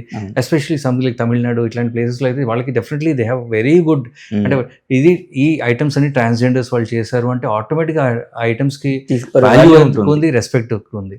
So I think we should give a call to the nation. Actually, transgenders, don't treat them separately as అటు ఇటు కాకుండా give them some society, some respect. And వాళ్ళు కూడా లోపలికి వచ్చేసి వాళ్ళు కూడా పని చేసేసుకుని వాళ్ళు కూడా చేసేసుకుంటే నిజంగా చెప్తాను. యాక్చువల్లీ మనకి క్రాస్ రోడ్స్ దగ్గర we will never see a transgender as a beggar. అసలు ఉండకూడదు కూడా. వాళ్ళు ఉన్నారు అంటే it's a disgrace to actually any society or any country. So this is a very important move, and actually I think someone should take it as a lead. And as a pediatric surgeon, we take that lead from the newborn period itself. And వాళ్ళకి ఏ correct sex of assignment చేయాలి మన parents discuss చేస్తాం with proof, with genes ప్రకారంగా will decide actually what is right for the family and what is right for the child. And ఏ టైంలో వాళ్ళకి ఏమేమి సపోర్ట్ ఇవ్వాలి. It is not only about the newborn period or school age పిల్లలు. తర్వాత మళ్ళీ యుక్త వయసు వస్తుంది. యుక్త వయసు వచ్చిన తర్వాత కూడా వాళ్ళ సైకాలజీ అర్థం చేసుకొని వాళ్ళకి ఏ హార్మోన్ ఇస్తే మంచిది, ఏ హార్మోన్ ఉండకూడదు, ఏ హార్మోన్ సప్రెస్ చేయాలి, వాళ్ళకి ఇంకేమన్నా కావాలా, ఇవన్నీ కూడా మనం చూడగలిగితే we're giving them a real near normal life. ప్రతి ఒక్కళ్ళు పెళ్లి చేసుకోవాలి, పిల్లలు కనేయాలి, అదేం రూల్ ఏం లేదు. That they should live happily in that society. మంచిగా హ్యాపీగా ఉండాలి అండ్ మామూలుగా పని చేసుకుంటూ ఉండాలి, వాళ్ళ లైఫ్ వాళ్ళు లీడ్ చేసుకోవాలి. దానికి మనం సపోర్ట్ ఇవ్వాలి. అందుకనే we need transgender support groups అన్నీ చాలా ఉండాలన్నమాట. ఫర్ ఎగ్జాంపుల్ కొలాస్టమీ వాళ్ళకి we started colostomy support groups అని. అండ్ ఇట్లా ట్రాన్స్జెండర్ కూడా వాళ్ళకి ఒక సపోర్ట్ గ్రూప్ ఉండాలి. And they should not be beggars in the country. Very unfortunate. And వాళ్ళని విత్ రెస్పెక్ట్ చూడాలి మనం కూడా. నెక్స్ట్ టైం మీరు కూడా ఎప్పుడైనా రోడ్డు మీద కనిపిస్తే don't give them money, give them a job if you can. And సరే నాకు ఈ జాబ్ ఆప్షన్ ఇస్తాను, మీరు ఏమైనా జాయిన్ అవుతారా, లేకపోతే ఆ సొసైటీ ఉంది అక్కడికి వెళ్ళండి, అక్కడికి వెళ్ళి ఆ పని చేసుకోండి, ఇది చేసుకోండి అంటే ఒక 5 minutes టైం తీసుకొని ఒకవేళ మనం చేయగలిగితే వాళ్ళలో కూడా మీరు అన్నట్టు పరివర్తన వచ్చే అవకాశం ఖచ్చితంగా ఉంటుంది. ఎందుకంటే వాళ్ళు కూడా ఇప్పుడు చాలా ఇంట్రెస్ట్ చూపిస్తున్నారు. ఎందుకంటే రేవంత్ రెడ్డి గారు ఇచ్చిన రీసెంట్ వీటిలో చూస్తే ఒక ట్రాఫిక్ పోలీస్ ట్రాన్స్జెండర్ అయ్యారు ఇక్కడ మనకు వచ్చిన దాంట్లో రీసెంట్గా. అండ్ ఇప్పుడు ఒక మూవీ కూడా వస్తుంది దీనికి సంబంధించి వీళ్ళు చేస్తున్న దాని మీద. అండ్ వాళ్ళు మంచి మీరు అన్నట్టు ఆపర్చునిటీస్ ఇస్తే సో బెగ్గింగ్ అనేది ఆగిపోతుంది డెఫినెట్గా. అవునండి, మనం కూడా వాళ్ళు చూసే దృక్పథం మనం మారిపోతుంది. సో నువ్వు boy girl transgender should not make an India. నువ్వు పని చేయగలుగుతున్నావా లేదా, అంతే. ఇన్ఫాక్ట్ అట్లా వాళ్ళలో ఇంకా ఎక్కువ బ్రెయిన్ Confidence థాట్ వస్తుంది. ప్రాసెస్ కూడా ఉంటుంది. అవును. అన్ఫార్చునేట్లీ మన society system is suppressing them. We should do something for the country, something for transgenders also. And baby పుట్టిన తర్వాత మనకు జనరల్గా వెయిట్ ఎంత ఉండాలో అంత ఉంటుంది, పర్ఫెక్ట్గా ఉంటుంది. అండ్ మరి ఎన్ని సెంటీమీటర్స్ ఉండాలో అన్నీ బయటికి ఫిజికల్గా అన్నీ బాగానే కనిపిస్తాయి. బట్ కొంతమందిలో బ్రెయిన్ ఎదిగే ప్రక్రియ ఒక స్టేజ్లో ఆగిపోవడం కానివ్వండి, చాలా స్లోగా ఉండడం కానివ్వండి ఒకటి జరుగుతుంది. అండ్ ప్యారలల్గా లంగ్స్కి సంబంధించింది కానివ్వండి, ఇట్లాంటి ప్యారల్ ఇష్యూ ఇంకోటి ఉంటుంది. సో ఇలాంటి బేబీని ఎలా ట్రీట్ చేస్తాము అండ్ వాళ్ళకి ఎలాంటి డయాగ్నోసిస్ చేస్తే, సో ప్యారలల్గా మనకి ఇప్పుడు నేను అడిగిన ఈ 2 క్వశ్చన్స్కి అలాంటి ఇష్యూస్ కనుక ఉంటే so step by step treatment చేస్తారా, లేకపోతే ప్యారల్గా చేసే అవకాశం ఉంటుందా? అండ్ ఆ బేబీకి ఎలాంటి లైఫ్ ఉంటుంది? సో మీరన్న క్వశ్చన్ చాలా ఇంపార్టెంట్ క్వశ్చన్ అండి. అంటే ప్రతి growth, development, it is all everything is decided. And manufacturing defects అన్నాను కదా, కొన్నిసార్లు మ్యానుఫ్యాక్చరింగ్ డిఫెక్ట్స్ ఉంటాయన్నమాట. సో మామూలుగా బ్రెయిన్ మామూలుగా డెవలప్ అవుతూ ఉంటుంది. సో దాంట్లో బ్రెయిన్ లోపల యాక్చువల్లీ సిఎస్ఎఫ్ అని ఒక ఫ్లూయిడ్ ఉంటుంది. ఆ ఫ్లూయిడ్ డ్రైనేజ్ ప్యాటర్న్ ఒకటి ఉంటుంది. సో ఆ డ్రైనేజ్ ప్యాటర్న్ ప్రకారం యాక్చువల్లీ అవుతూ ఉండాలి. సో ఒకవేళ అవ్వకుండా ఎక్కడైనా బ్లాక్స్ ఉన్నాయనుకోండి, దట్స్ కాల్డ్ అక్వేటిక్ స్టెనోసిస్ అంటాం మనం. దానివల్ల హైడ్రోకెఫ్లస్ అని బ్రెయిన్లో వాటర్ అక్యుములేట్ అయిపోతూ ఉంటుంది. సో ఒకవేళ హైడ్రోకెఫ్లస్ డెవలప్ అవుతుంది, ఇందాక నేను అన్నట్టు యాక్చువల్లీ ప్రోగ్రెషన్ చూస్తూ ఉండాలి. కొంచెమైనా లేకపోతే చాలా ఎక్కువగానే వెళ్తుందా అని చూడాలి. సో ఒకవేళ చాలా ఎక్కువగా ప్రోగ్రెస్ అయిపోతూ హైడ్రోకెఫ్లస్ డెవలప్ అయిపోతుంది అనుకోండి, ఆటోమేటిక్లీ బ్రెయిన్లో ఉన్న బ్రెయిన్ మ్యాటర్ని షింక్ చేస్తూ ఉంటుంది. ఒకవేళ షింక్ చేస్తూ ఉందనుకోండి, సో ఆటోమేటిక్లీ మీరు ఇందాక అన్నట్టు బ్రెయిన్ చిన్నగా యాక్టివిటీ తక్కువే ఉంటుంది, బట్ హైడ్రోకెఫ్లస్ పెరిగిపోతూ ఉంటుంది. సో అప్పుడు మనం ఏం చేస్తామంటే బేబీ పుట్టిన తర్వాత మళ్ళీ మనం ప్రోగ్రెషన్ చూస్తూ ఉంటాం. సపోజ్ హైడ్రోకెఫ్లస్ పెరిగిపోతుంది, అట్లాంటప్పుడు ఏంటంటే మనం వెంటనే వీపీ షంట్ అని ఒకటి వేసి దాన్ని ఫ్లూయిడ్ డైవర్ట్ చేయడానికి ట్రై చేస్తాం. చేయగానే బ్లాక్ని మనం ఎట్లా తీయడం అంత ఈజీ కాదు. సో అందుకని డైవర్ట్ చేస్తాం అనమాట. That's called VP shunt. So VP shunt చేయగానే ఇట్లా హైడ్రోకెఫ్లస్ తగ్గిపోతుంది. సో హైడ్రోకెఫ్లస్ తగ్గిపోయిన తర్వాత లిటరలీ బ్రెయిన్ మామూలుగా మళ్ళీ పెరగడం స్టార్ట్ అయిపోతుంది. So this is what we try to do it if it is brain. అది కాకుండా కొన్నిసార్లు ఇట్లా డెవలప్ అయితే కావన్నమాట. సో అప్పుడు ఏజెన్సీస్ అట్లాంటివి ఉన్నప్పుడు ఏంటంటే కొంచెం వాళ్ళకి ఫ్యూచర్లో ప్రాబ్లమ్స్ ఉండే ఛాన్సెస్ ఉంటాయి. సో ఒక విధంగా చెప్పాలంటే nature is very kind enough that ఒకవేళ బాగా పెద్ద ప్రాబ్లమ్స్ ఉన్నాయనుకోండి, for some reason actually they will go in to some types of abortions లాగా అయిపోతాయి. ఎస్పెషలీ అబార్షన్స్ అయ్యే బేబీస్కి అంటే ఏదో చిన్న మైండ్ ప్రాబ్లం ఉంది which is not sustainable with life. ఈ బిడ్డ బతికే ఛాన్సే లేదు అనుకుంటే those are the babies who go more in to abortions లాగా అయిపోతూ ఉంటాయి. So that is nature's gift to the pregnancy. So అది మనం ఇప్పుడు మాట్లాడొద్దు. సో మనం మాట్లాడాల్సింది ఏంటంటే, సో హైడ్రోకెఫ్లస్ డెవలప్ అవుతుంది, సో బ్రెయిన్ డెవలప్ అవ్వట్లేదు, అండ్ అవి బయటకు వచ్చేసినాయి. వచ్చిన తర్వాత వాళ్ళు how they will they have good normal life or not. So అందుకని అంటున్నాగా టైమ్లీ ఒకవేళ మన correctable malformations, they are 2 types of malformations. Correctable congenital malformations, non correctable అనమాట. నాన్ కరెక్టబుల్ అన్నవి యాక్చువల్లీ నేను ఎందాక అన్నట్టు వాళ్ళు they will go in to termination కానీ అబార్షన్స్ కానీ అట్లా అవుతూ ఉంటాయి చాలా వరకు. సో కరెక్టబుల్ మాల్ఫార్మేషన్సే ఎక్కువ ఉంటాయి. సో కరెక్టబుల్ మాల్ఫార్మేషన్స్కి పీడియాట్రిక్ సర్జన్స్గా we know exactly when to give the correction for this correctable malformation. We try to give it. And నేను అన్నాక ఈ అడ్వాన్సెస్ వలన పేరెంట్స్ కూడా actually they are not delaying, and వచ్చేస్తున్నారు, స్కాన్ చేయించుకుంటారు, దాని తర్వాత డాక్టర్ని కలుస్తారు, డాక్టర్ ఏం చేయాలి ఎప్పుడు చేయాలి అంటారు, వాళ్ళ ఫ్యామిలీతో డెసిషన్ తీసేసుకుంటారు, వచ్చేస్తారు, చేయించేసుకుంటారు, దే ఆర్ హ్యాపీ. సో కానీ కొన్నిసార్లు ఏమవుతుందంటే ఈ అన్ని ఫెసిలిటీస్ లేని వాళ్ళు, especially something like rural areas, so వాళ్ళకి లేని వాళ్ళకి అట్లాంటప్పుడే మనకి ఇవి లేట్ అవుతూ ఉంటాయి అన్నమాట. సో కానీ చాలా వరకు టైమ్లీ ఆపరేషన్స్ అయిపోతున్నాయి. ఇందాక మీరు లంగ్ గురించి కూడా అడిగాను. లంగ్స్లో కూడా ఏంటంటే మనకి రైట్ సైడ్ 3 లోబ్స్ ఉంటాయి, లెఫ్ట్ సైడ్ 2 లోబ్స్ ఉంటాయి, అట్లా 5 లోబ్స్ ఉంటాయి అన్నమాట. సో 5 లోబ్స్ పనిచేస్తూ ఉంటాయి. కానీ కొన్నిసార్లు ఏమవుతుందంటే ఫర్ ఎగ్జాంపుల్ చెస్ట్కి అబ్డోమెన్కి మధ్యలో డయాఫ్రమ్ అనే ఒకటి పరదలాగా ఉంటుంది. సపోజ్ ఇఫ్ డయాఫ్రమ్లో హోల్ లాగా ఉందనుకోండి, దట్స్ కాల్డ్ డయాఫ్రమాటిక్ హెర్నియా అంటాం అనమాట. సో ఇట్లాంటప్పుడు ఏమవుతుందంటే ఇంటెస్టైన్స్ కింద ఇంటెస్టైన్స్ పైకి వెళ్ళిపోతుంటాయి, లంగ్ డెవలప్ కానివ్వవు. సో అందుకని లంగ్ అంతా సప్రెస్ అయిపోయి లంగ్ చిన్నగా అయిపోయి లంగ్ డెవలప్ కాక ఆ బేబీస్ కొంచెం ప్రాబ్లం అవుతుంది. సో అట్లాంటప్పుడు మన డయాఫ్రమాటిక్ హెర్నియా ఉంటే మనం ఏం చేస్తామంటే డయాఫ్రమ్ని కిందకి తీసుకొచ్చి రిపేర్ ఆపరేషన్ చేస్తామంట. అది కూడా మనం థొరకోస్కోపీ అంటే కీ హోల్ సర్జరీతో చేస్తాం మనం నవ్ డేస్. సో చేసి దాని కింద పెట్టేస్తాము. కానీ ఈ సెగ్మెంట్ ఆఫ్ ద లంగ్ సరిగ్గా డెవలప్ అయ్యి ఉండకపోవచ్చు. సో అందుకని we're dependent more on this lung. So ఈ లంగ్ ఎంత పని చేస్తుంది, ఈ లంగ్ వలన మనకి లంగ్లో కూడా బీపీ వస్తుంది, that's called pulmonary arterial hypertension. అదేమన్నా ఎక్కువ వస్తుందా, అది decides actually whether this baby is going to survive well or not అని. సో అట్లా కొన్ని ప్రాబ్లమ్స్ ఉంటాయి. అది కాకుండా ఇందాక మ్యానుఫ్యాక్చరింగ్ డిఫెక్ట్స్ అన్నాను కదా. సో అసలు airway malformation, pulmonary airway malformation అంటాం. అసలు ఎయిర్వేనే తయారవడంలోనే కొన్ని ప్రాబ్లమ్స్ ఉన్నాయి. అంటే కొన్నిసార్లు మైక్రోసిస్టిక్ సిస్ట్ లాగా తయారైపోతాయి అంట, బుడగల్లాగా. సో సీక్యామ్ అంటాము, సిప్యామ్ అంటాము. సో అట్లా సిస్ట్ ఫామ్ అయినాయి అంటే అవి కూడా కొంచెం స్పేస్ ఆక్యుపైయింగ్ లీజన్ లాగా ఉంటాయి.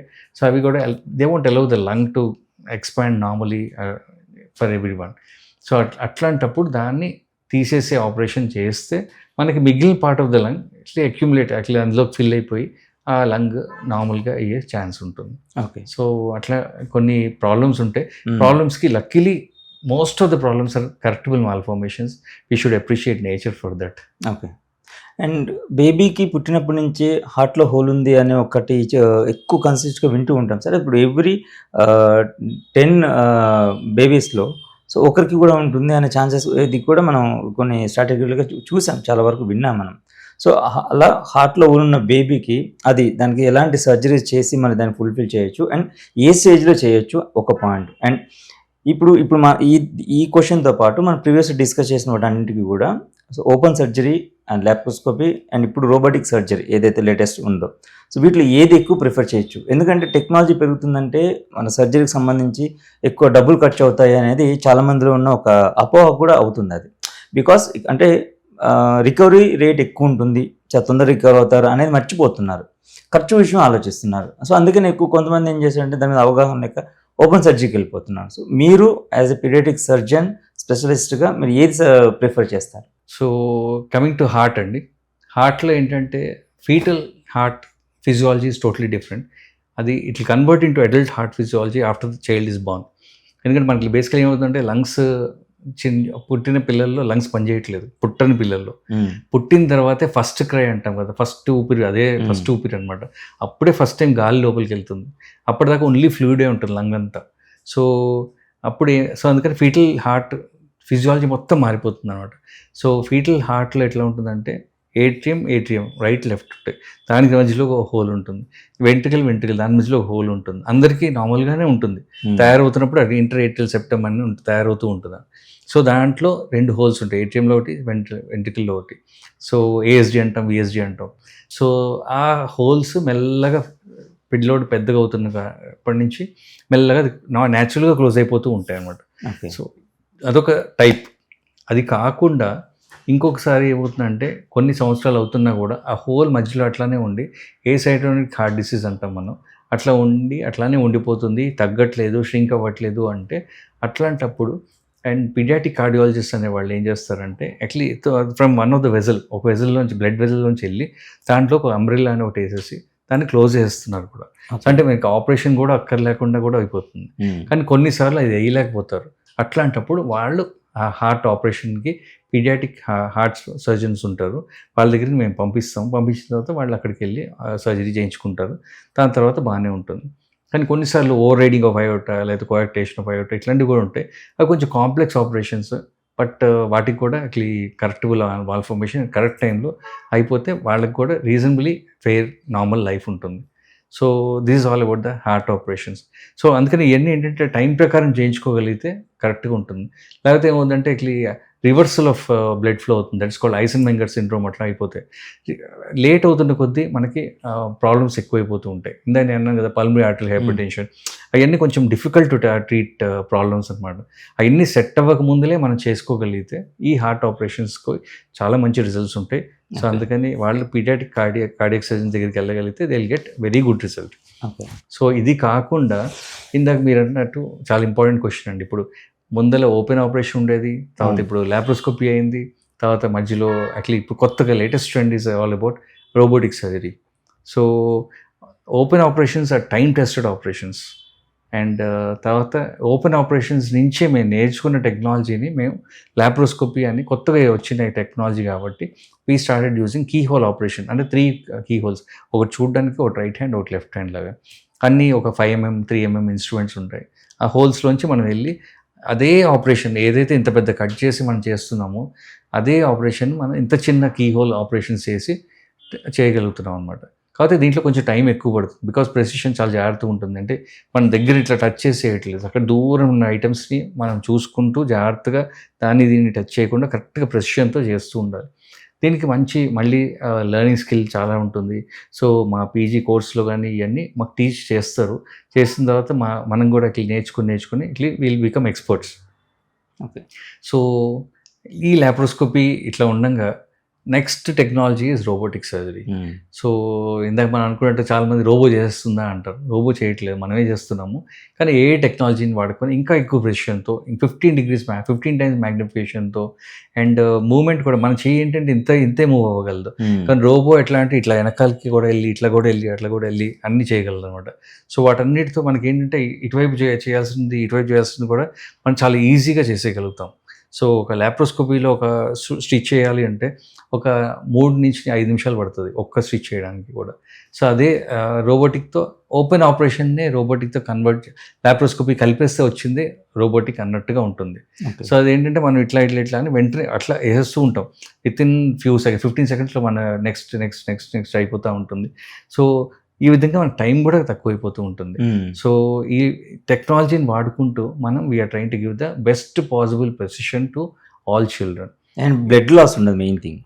బ్లడ్ లాస్ ఎట్లా విల్ బి సర్ప్రైజ్. ఎట్లా ఇప్పుడు నేను ఆపరేషన్లో ఎంత లాస్ అవుతుందంటే ఓపెన్ ఆపరేషన్లో నాకు ఇంత లాస్ అవుతుందంటే లాప్రోస్కోపీలో 10 ml అవుతుందంటే నేను రోబోటిక్లో చెప్పగలను దట్ అట్లా it will be less than 5 ml.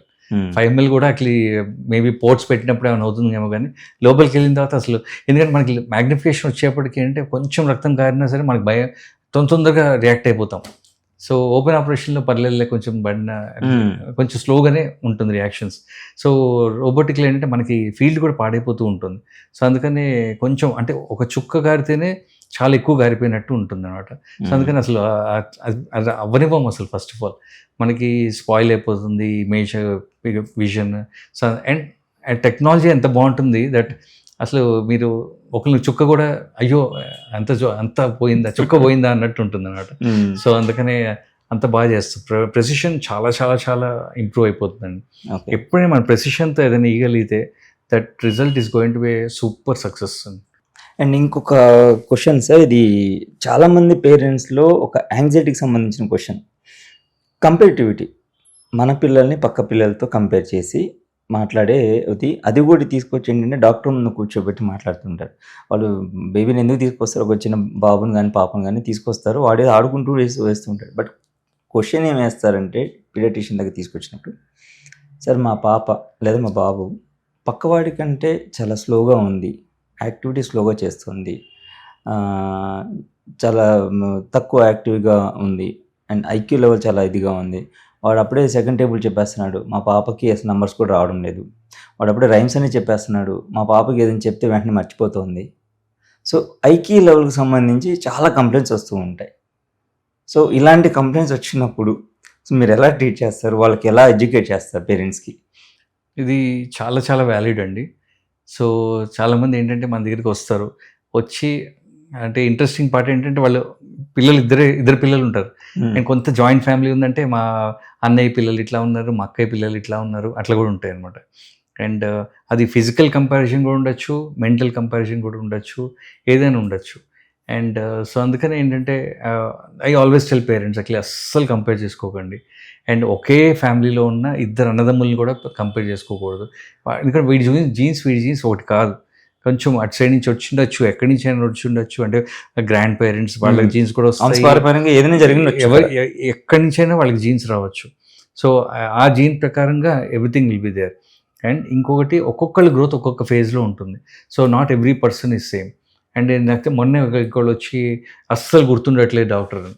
ఇప్పుడు గుర్తుండాలంటే మనం కూడా చిన్నప్పుడు ఎక్కాలు చదివేటప్పుడు 1, 2 సార్లు 3, 4 సార్లు చదువుకుంటే 12 సార్ 13 సార్ అని చేసుకుంటూ బై హార్ట్ చేసుకుంటూనే వచ్చాం. సో మనకి మెమరీలో కూడా 2 types ఆఫ్ మెమరీస్ ఉంటాయండి. ఒకటి షార్ట్ టర్మ్ మెమరీ, ఒకటి long term memory.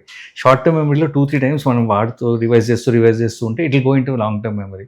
So this point is very important. అంతేగాని దేవుడు అందరికీ ఒకటే బ్రెయిన్ ఇస్తాడు, కోర్స్ కొంతమందికి సూపర్ బ్రెయిన్ ఉంటారు, అది వాళ్ళకి వద్దు. కానీ మళ్ళీ మామూలుగా సాధారణంగా మన అందరి లాంటి వాళ్ళు అంటే సేమ్ బ్రెయిన్ ఎంత వాడుకుంటున్నావో నీకు అంత యూజ్ ఉంటుంది. సో అందుకనే try to use maximum to the maximum extent. So parents కొంచెం స్పెండ్ చేయాలి, చేసి నువ్వు ఇది చదువుతున్నావా లేదా అని, ఏదోరా నువ్వు చదివేసుకోరా అంటే వాడు ఎప్పటికీ చదువుకుంటూనే ఉంటాడు, వాడికి మార్కులు రావచ్చు కూడా. సో అందుకని we have to spend time and quality of time is also important. వాడు ఏం చదువుతున్నాడు, ఏం చేస్తున్నాడు, వాడికి సరిగ్గా అర్థమవుతుందా, అర్థం కావట్లేదా. సో అర్థం కాకపోవడానికి కొన్ని కారణాలు ఏంటంటే, ఫర్ ఎగ్జాంపుల్ వాడికి అసలు వినికిడి లోపమే ఉండొచ్చు, వాడికి ఏం వినిపించట్లేదు. సో మనం ఏదో చెప్తున్నాం, వాడికి అర్థం అవుతుందో అర్థం కావట్లేదు, వినలేకపోవచ్చు. సో ఏంటి డాక్టర్ దగ్గరికి తీసుకెళ్ళి ఏంటి చెకప్ చేయించుకోగలిగితే ఇట్ ఈస్ గుడ్. సో కొన్నిసార్లు ఏమవుతుందంటే అట్లా వాడు ఇన్ఎటెంటివ్గా ఉంటాడు క్లాస్లో. ఎందుకు? బికాస్ వాడికి అసలు బోర్డే కనిపించట్లేదు, వాడికి ఏం అర్థం కావట్లేదు, ఏం చేయట్లేదు, హీఈస్ వెరీ బ్యాడ్, డల్లర్డ్. సో అని మనం బ్యాడ్ అని అంటాం. సో అందుకని నేను చాలామందికి చెప్తుంటా, ఒక క్లాస్లో ఫస్ట్ త్రీ వాళ్ళని కొంచెం స్పెషల్గా చూడాలి మనం. మధ్యలో వాళ్ళని అందరినీ ఒకటేలా చూడొచ్చు, కానీ ఫస్ట్ త్రీ వాళ్ళు కొంచెం స్పెషల్గా ఉంటారు అనమాట. ఒకటి సపోజ్ కొంచెం చిన్నగా ఉంటారు, షార్ట్గా ఉంటారు అనమాట క్లాస్లో. లాస్ట్ 3 పీపుల్ని ఒకసారి ఒక ఎండోక్రైనాలజిస్ట్కి వాళ్ళ అమ్మ నాన్నని చెప్పి ఒకవేళ తీసుకెళ్ళగలిగితే ఆ టీచర్ వాళ్ళ అమ్మ నాన్నకి చేసిన అడ్వాంటేజ్ అవుతుంది అనమాట. So that is teacher's role also. And వీడు వినట్లేదు, సరిగ్గా ఉండట్లేదు. ఈ మధ్య చాలామంది మీరు చూస్తుంటారు, అటెన్షన్ డెఫిసిట్ అంటారు, లేకపోతే కొంతమంది ఆటిస్టిక్ చిల్డ్రన్ ఉంటారు. సో వీళ్ళందరికీ ఒక ప్రాబ్లం ఏంటంటే, న్యూక్లియర్ ఫ్యామిలీస్ అనుకోండి, ఏదైనా అనుకోండి, ఫ్యామిలీ స్పెండ్ చేయట్లేదు అనుకుందాం, లేకపోతే వాళ్ళు ఏంటంటే ఎక్కువ నువ్వు టీవీ చూస్తూ ఉంటావు, నీ సెల్ ఫోన్ చూసుకుంటూ ఉంటావు, నేను నా పనిలో ఉంటాను. These are all wrong things. So చిన్నప్పుడు మన ఎంతసేపు మన అమ్మ నాన్న చుట్టే తిరుగుతూ ఉంటారు, బికాస్ టీవీ లేదు, సెల్ ఫోన్ లేదు, ఏం లేదు. నాన్న ఏం చేస్తున్నాడు చూసేవాళ్ళం, అమ్మ ఏం చేస్తుంది చూసేవాళ్ళం. సో వీ నో ఒక ఫ్యామిలీ వాల్యూ కానీ అన్నీ తెలుసు. సో అందుకని అండ్ మన బ్రెయిన్ కూడా అన్నీ తెలుసు ఓవరాల్. ఈ జనరేషన్ కిడ్స్లో ఏంటంటే వాళ్ళు సెల్ ఫోన్ చూసుకుంటూ ఉంటారు, ఇట్లా మాట్లాడితే ఇట్లా చిన్న నేను సర్ప్రైజ్ అట్లా 1-2 years ఓల్డ్ కూడా ఇట్లా తిప్పుతూ ఉంటారు. వాడికి అర్థం అవుతుందో లేదో కూడా వీ డౌట్. కానీ వీళ్ళకి ఏంటంటే ఆ రంగులు మారుతూ ఉంటే వాళ్ళకి అదొక టైప్ ఆనందంగా ఉంటుంది. సో దట్స్ వై వీళ్ళలో ఏంటంటే ప్రాబ్లం ఏంటంటే మాటలు కూడా చాలా లేట్గా వస్తాడు, బికాజ్ మాట్లాడేవాళ్ళు లేరు, ఫ్రెండ్స్ లేరు, ఏం లేరు. సో అందుకని వాళ్ళకి మాటలు కూడా డిలేట్గా వస్తాయి. సో ఫస్ట్ ఇంట్లో ఉన్న సోషల్ ప్రాబ్లమ్స్ మనం సెటిల్ చేసుకోవాలి. తర్వాత we should think that actually maybe మా బేబీ బ్రెయిన్లో రియలీ ప్రాబ్లమ్స్ ఉన్నాయా, మేబీ నిజంగా ఆటిస్టిక్ ఫీచర్స్ ఉన్నాయా, మేబీ అటెన్షన్ డెఫిసిట్ డిసార్డర్స్ ఉన్నాయా, అట్లా అని if you can come to an child neurologist and child psychologist, they will tell actually what is the right thing for this baby అని. చాలా behavioural therapies అని ఉంటాయి, చిన్న therapies తీసుకుంటే వీళ్ళు చాలా వరకు బాగుంటారు. సో అవన్నీ చేస్తుండాలి. ఇందాక మీరు ఇంకో వ్యాలిడ్ క్వశ్చన్ అడిగారండి. ఇట్లా పేషెంట్స్ వస్తారు, వాళ్ళు వచ్చినప్పుడు వాళ్ళ అమ్మ నాన్న వాళ్ళ ముందలే అడుగుతారు, ఆపరేషన్ చేయాలి డాక్టర్, ఇదేంటి డాక్టర్, ఇది నార్మల్ డాక్టర్, ఇది abnormal doctor. So they are not able to understand maybe ఈ క్వశ్చన్ నా కొడుకు మీద కానీ కూతురు మీద కానీ ఇంపాక్ట్ ఉంటుందేమో, వాళ్ళు ఏమనుకుంటారు. సో ఆపరేషన్ అంటే is the child ready or not. So నేను చాలామంది చూశాను అట్లా బై మిస్టేక్ ఇట్లా వర్డ్స్ రోల్ అవ్వగానే ఆ పిల్లల కళ్ళల్లోంచి ఇట్లా నీళ్ళు వచ్చేస్తాయి. అంటే వాళ్ళకి భయం, యాంగ్జైటీ, టెన్షన్. అండ్ ఎస్పెషలీ కొంచెం 7, 8, 9 సంవత్సరాలు అయితే వాళ్ళు మెల్లగా వింటూ ఉంటారు మనం ఏం మాట్లాడుతున్నామని. ఒక 4-5 ఏళ్ల పిల్లోడు అనుకోండి, అట్లా వాడు మనం ఆపరేషన్ రా నీకు అని చెప్పినా సరే వాడు అట్లా వీళ్ళు ఆడుకుంటా తెలియదు కాబట్టి అట్లా ఏం తెలియదు. సో అట్లాంటి వాళ్ళు మన రూమ్లో ఉండొచ్చు. కానీ ఒక 7, 8, 9 సంవత్సరాల పిల్లలు అట్లాంటి వాళ్ళు వస్తే నేను ఇన్వేరియబ్లీ వాళ్ళ పేరెంట్స్ చెప్తాను, సైకిల్ చేసి చెప్తాను, ఇప్పుడు వద్దండి తర్వాత మాట్లాడదామని. వాడితో ఏదో మాట్లాడి సైరా బాగున్నావా, నీ ఫేవరెట్ టాయ్ ఏంటి, అదేంటి, క్రికెట్ ఇష్టమా, అది ఇష్టమా అని వాళ్ళని ఐ సెండ్. మాతో ఎవరో ఒకళ్ళు ఉంటారు కదా, వెళ్ళి చూపించమ్మా, అది చూపించమ్మా, ఇది చూపించమ్మా అంటాను. వాడు వెళ్ళి he'll go there and come. ఈ లోపల నేను చూపించాల్సినవన్నీ నా కంప్యూటర్లో అసలు ఆపరేషన్ ఎట్లా చేస్తాం, ఏం చేస్తాం అన్నీ చెప్పేసి చూపించేస్తాను. వాళ్ళకి అర్థమవుతుంది. అర్థమైన తర్వాత మదర్ రోల్ చాలా ఉంటుందండి. మదర్ రోల్ కూడా ఇంటికి వెళ్ళిన తర్వాత ఒకవేళ నిజంగానే ఆపరేషన్ చేయించాలి అనుకుంటే వాళ్ళు చాలా, ఈ మధ్య పేరెంట్స్ ఆర్ టూ గుడ్. అంటే వాళ్ళు ఎక్స్ప్లెయిన్ చేస్తారు పిల్లలకి, అరే నీకు ఇట్లా ఆపరేషన్ అని ఒకటి ఉంది, నీకు ప్రాబ్లం ఉంది, దానికి నన్ను సెటిల్మెంట్ చేసుకోవాలి, మంచిగా చేసుకోవాలి, కరెక్షన్ చేసుకోవాలి, so that actually no one should blame you కదా అని ఒక టైప్లో ఎక్స్ప్లెయిన్ చేయాలన్నమాట. అసలు మత్తు అంటే ఏంటి, they will put you to sleep. ఆ నిద్రపోయిన తర్వాత వాళ్ళు యాక్చువల్లీ నీకు కరెక్షన్ చేస్తారు, యూ విల్ బికమ్ నార్మల్. అట్లా మంచిగా చెప్పగలిగితే, అంటే ఒక్కొక్క వయసోడికి ఒక్కొక్క విధంగా చెప్పాలి. అట్లా అని చిన్న పిల్లోడికి ఎక్కువ చెప్పడము, పెద్ద పిల్లోడికి తక్కువ చెప్పడం రెండూ కరెక్ట్ కాదు. సో ఆ ఏజ్లో ఆ తల్లికే తెలుసు. సో తల్లి చేయలేని పక్షంలో మేము definitely we'll come and help అనమాట.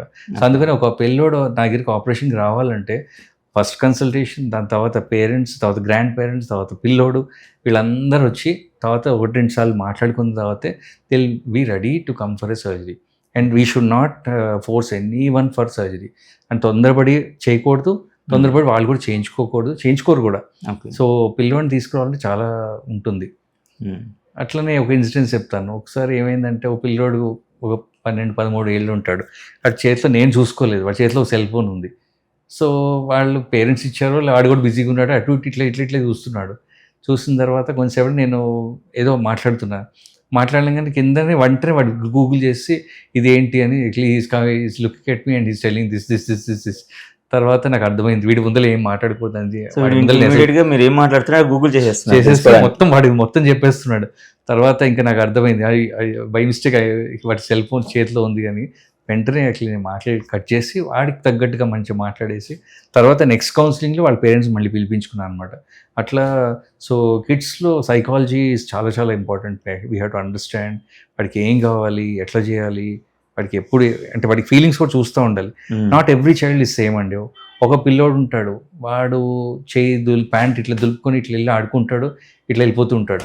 అట్లాంటి వాళ్ళు ఆపరేషన్ చాలా ఈజీగా తీసేసుకుంటారు అనమాట. కొంతమంది ఇంటి కింద పడంగానే ఇంకా ఇట్లా కూర్చొని అమ్మ అమ్మ అమ్మ అంటూనే ఉంటారు. అంటే వాడికి he's good, both are good kids, కానీ వాడికి ఏంటంటే ఎమోషన్స్ ఎక్కువ ఉన్నాయి, వాడికి ఇంకొంచెం ప్యాంపరింగ్ అవసరం ఉంది, ఇంకొంచెం ఎక్స్ప్లెనేషన్ అవసరం ఉంది. సో అట్లాంటి వాళ్ళు, so both of them different, totally differently. అందుకని మేము పెయిన్ కిల్లర్స్ కూడా ఇస్తుంటాం కదా ఆపరేషన్స్లో. వీళ్ళకి పెయిన్ ఎక్కువ కిల్లర్స్ అక్కర్లేదు, కొంచెం పెయిన్ కిల్లర్ ఇచ్చినా దే విల్ బీ హ్యాపీ, వాళ్ళకి ఆటలు వాడు గొడవలు వాడు ఉంటాడు. కానీ వీడికి మాత్రం కొంచెం ఎక్కువ పెయిన్ కిల్లర్స్ కూడా ఇవ్వాల్సి వస్తూ ఉంటుంది. So not every child is different, every child is totally different. Actually ప్రతి ఒక్కళ్ళు చాలా చాలా డిఫరెంట్గా ఉంటారు. అట్లే paediatric surgery is very interesting branch. అంటే మాకైతే నేను అదే అంటుంటాను, ఐ కెనాట్ డీల్ విత్ అడల్ట్తో నా వల్ల కాదు, నేను చూడలేను కూడా అడల్ట్ పేషెంట్ని, నాకు పిల్లలే కావాలి, పిల్లలతో అయితే బాగుంటుంది అన్నట్టుగా ఉంటుంది అనమాట. So we get use to it. And ఇంకొకటి సార్, మనం వింటూ ఉంటాము యూజువల్గా చిన్న మెదడు పెద్ద మెదడు అని ఆమె మాట్లాడుతూ ఉండి, వీడికి చిన్న మెదడు ఇట్లా ఉంది అట్లా ఉంది, అది సరిగ్గా ఇంకేదో అంటే ఈ రెండు నిజంగా చిన్న మెదడు పెద్ద మెదడు అనేది రెండు ఉండి 2 పార్ట్స్గా ఉండి అసలు వాటి వర్కింగ్ ఇది ఎలా ఉంటుంది, వర్కింగ్ జర్నీ ఎలా ఉంటుంది రెండింటికి సంబంధించి? సో బేసికలీ చిన్న మెదడు పెద్ద మెదడు అనేది తెలుగు మీడియంలో ఉన్నప్పుడు కరెక్ట్గా వర్డ్స్ కరెక్టే అండి. కానీ మనం మామూలుగా కొలోక్యల్గా వాడే చిన్న మెదడు పెద్ద మెదడు అది కొంచెం డిఫరెంట్. సో అది దీనికి పెద్ద సంబంధం లేదు. So basically this part is called brain cerebrum అనమాట. సో దీనికి వెనకాల కింద ఒక చిన్న పీస్ ఉంటుంది, దట్ ఈస్ కాల్డ్ సెరిబెల్లం అంటాం అనమాట. So that is different, is different. ఇవన్నీ ఏంటంటే మెయిన్ ఫంక్షన్స్ అన్నీ చేస్తుంటాయి, కానీ ఫైన్ ఫంక్షనింగ్ అంతా it is done by the cerebellum and cerebellum attached structures. So అది totally different field and actually అది చాలా హై లెవెల్. మనకి టీవీ దీంట్లో ఇంటర్వ్యూలో కూడా చాలా కష్టం, it's very huge topic. But both have got their own functions, both are important. So అది చిన్న మెదడు పోయిందిరా నీకు, అది అంతా ఇట్స్ కొలోకియల్ లాంగ్వేజ్. సో దీనికి సంబంధం లేదు, ఏం లేదండి. అండ్ సార్ ఇప్పుడు మత్తు ఇంజెక్షన్ అనేసి అని అన్నారు మీరు. అంటే ఇప్పుడు కొంతమంది ఏజ్ గ్రూప్ పిల్లలకి మనం అసలు ఇవ్వచ్చా అంటే అనెస్థీషియా అంటే ఇప్పుడు పెద్దవాళ్ళకి ఇప్పుడు డెలివరీ టైంలో మామూలుగా ప్రెగ్నెన్సీ లేడీస్కి ఇస్తాం బిఫోర్ డెలివరీ అలాగా. బట్ మీరన్నట్టు ఇప్పుడు మనం చిన్నపిల్లలకి సర్జరీ చేసే టైంలో కొన్ని సందర్భాల్లో ఖచ్చితంగా మత్తు ఇంజెక్షన్ ఇవ్వాల్సి వస్తుంది. సో అలాంటి టైంలో వాళ్ళకి అది కరెక్ట్ అని చెప్పేసి మీరు ఎంతవరకు సజెస్ట్ చేస్తారు అండ్ పాసిబిలిటీస్ ఏంటి అసలు? So coming to anaesthesia, frankly speaking, ఒక పీడియాట్రిక్ సర్జరీ కంప్లీట్గా పర్ఫెక్ట్గా చేయడం అంటే నాకు మంచి సపోర్టివ్ పీడియాట్రిక్ అనెస్థిస్ట్ ఉంటేనే నేను చేయగలనండి. So without good paediatric anaesthetist I cannot do any operation. So అందుకని మాకు పీడియాట్రిక్ సర్జన్స్గా మాకు పీడియాట్రిక్ అనెస్థిస్ట్ అంటే చాలా చాలా చాలా రెస్పెక్ట్. ఎందుకంటే without them we cannot do anything. And paediatric anaesthetist are separate people. అంటే వాళ్ళు అడల్ట్కి ఇచ్చే వాళ్ళందరూ పీడియాట్రిక్ అనెస్థీషియా ఇవ్వలేరు. సో ఆ డోసు హాఫ్ డోస్ ఇచ్చేద్దాం, సగం డోస్ ఇచ్చేద్దాం. ఇక్కడ కూడా అడల్ట్ సర్జన్స్ హాఫ్ డోస్ ఇచ్చేద్దాము అట్లా అంటే కాదు. So paediatric surgeons are different, paediatrics anaesthesia are totally different. So ఈ మధ్య టెక్నాలజీ ఓవర్ లాస్ట్ ఒక 50 years నుంచి చాలా చాలా చాలా ఇంప్రూవ్ అయిపోయింది.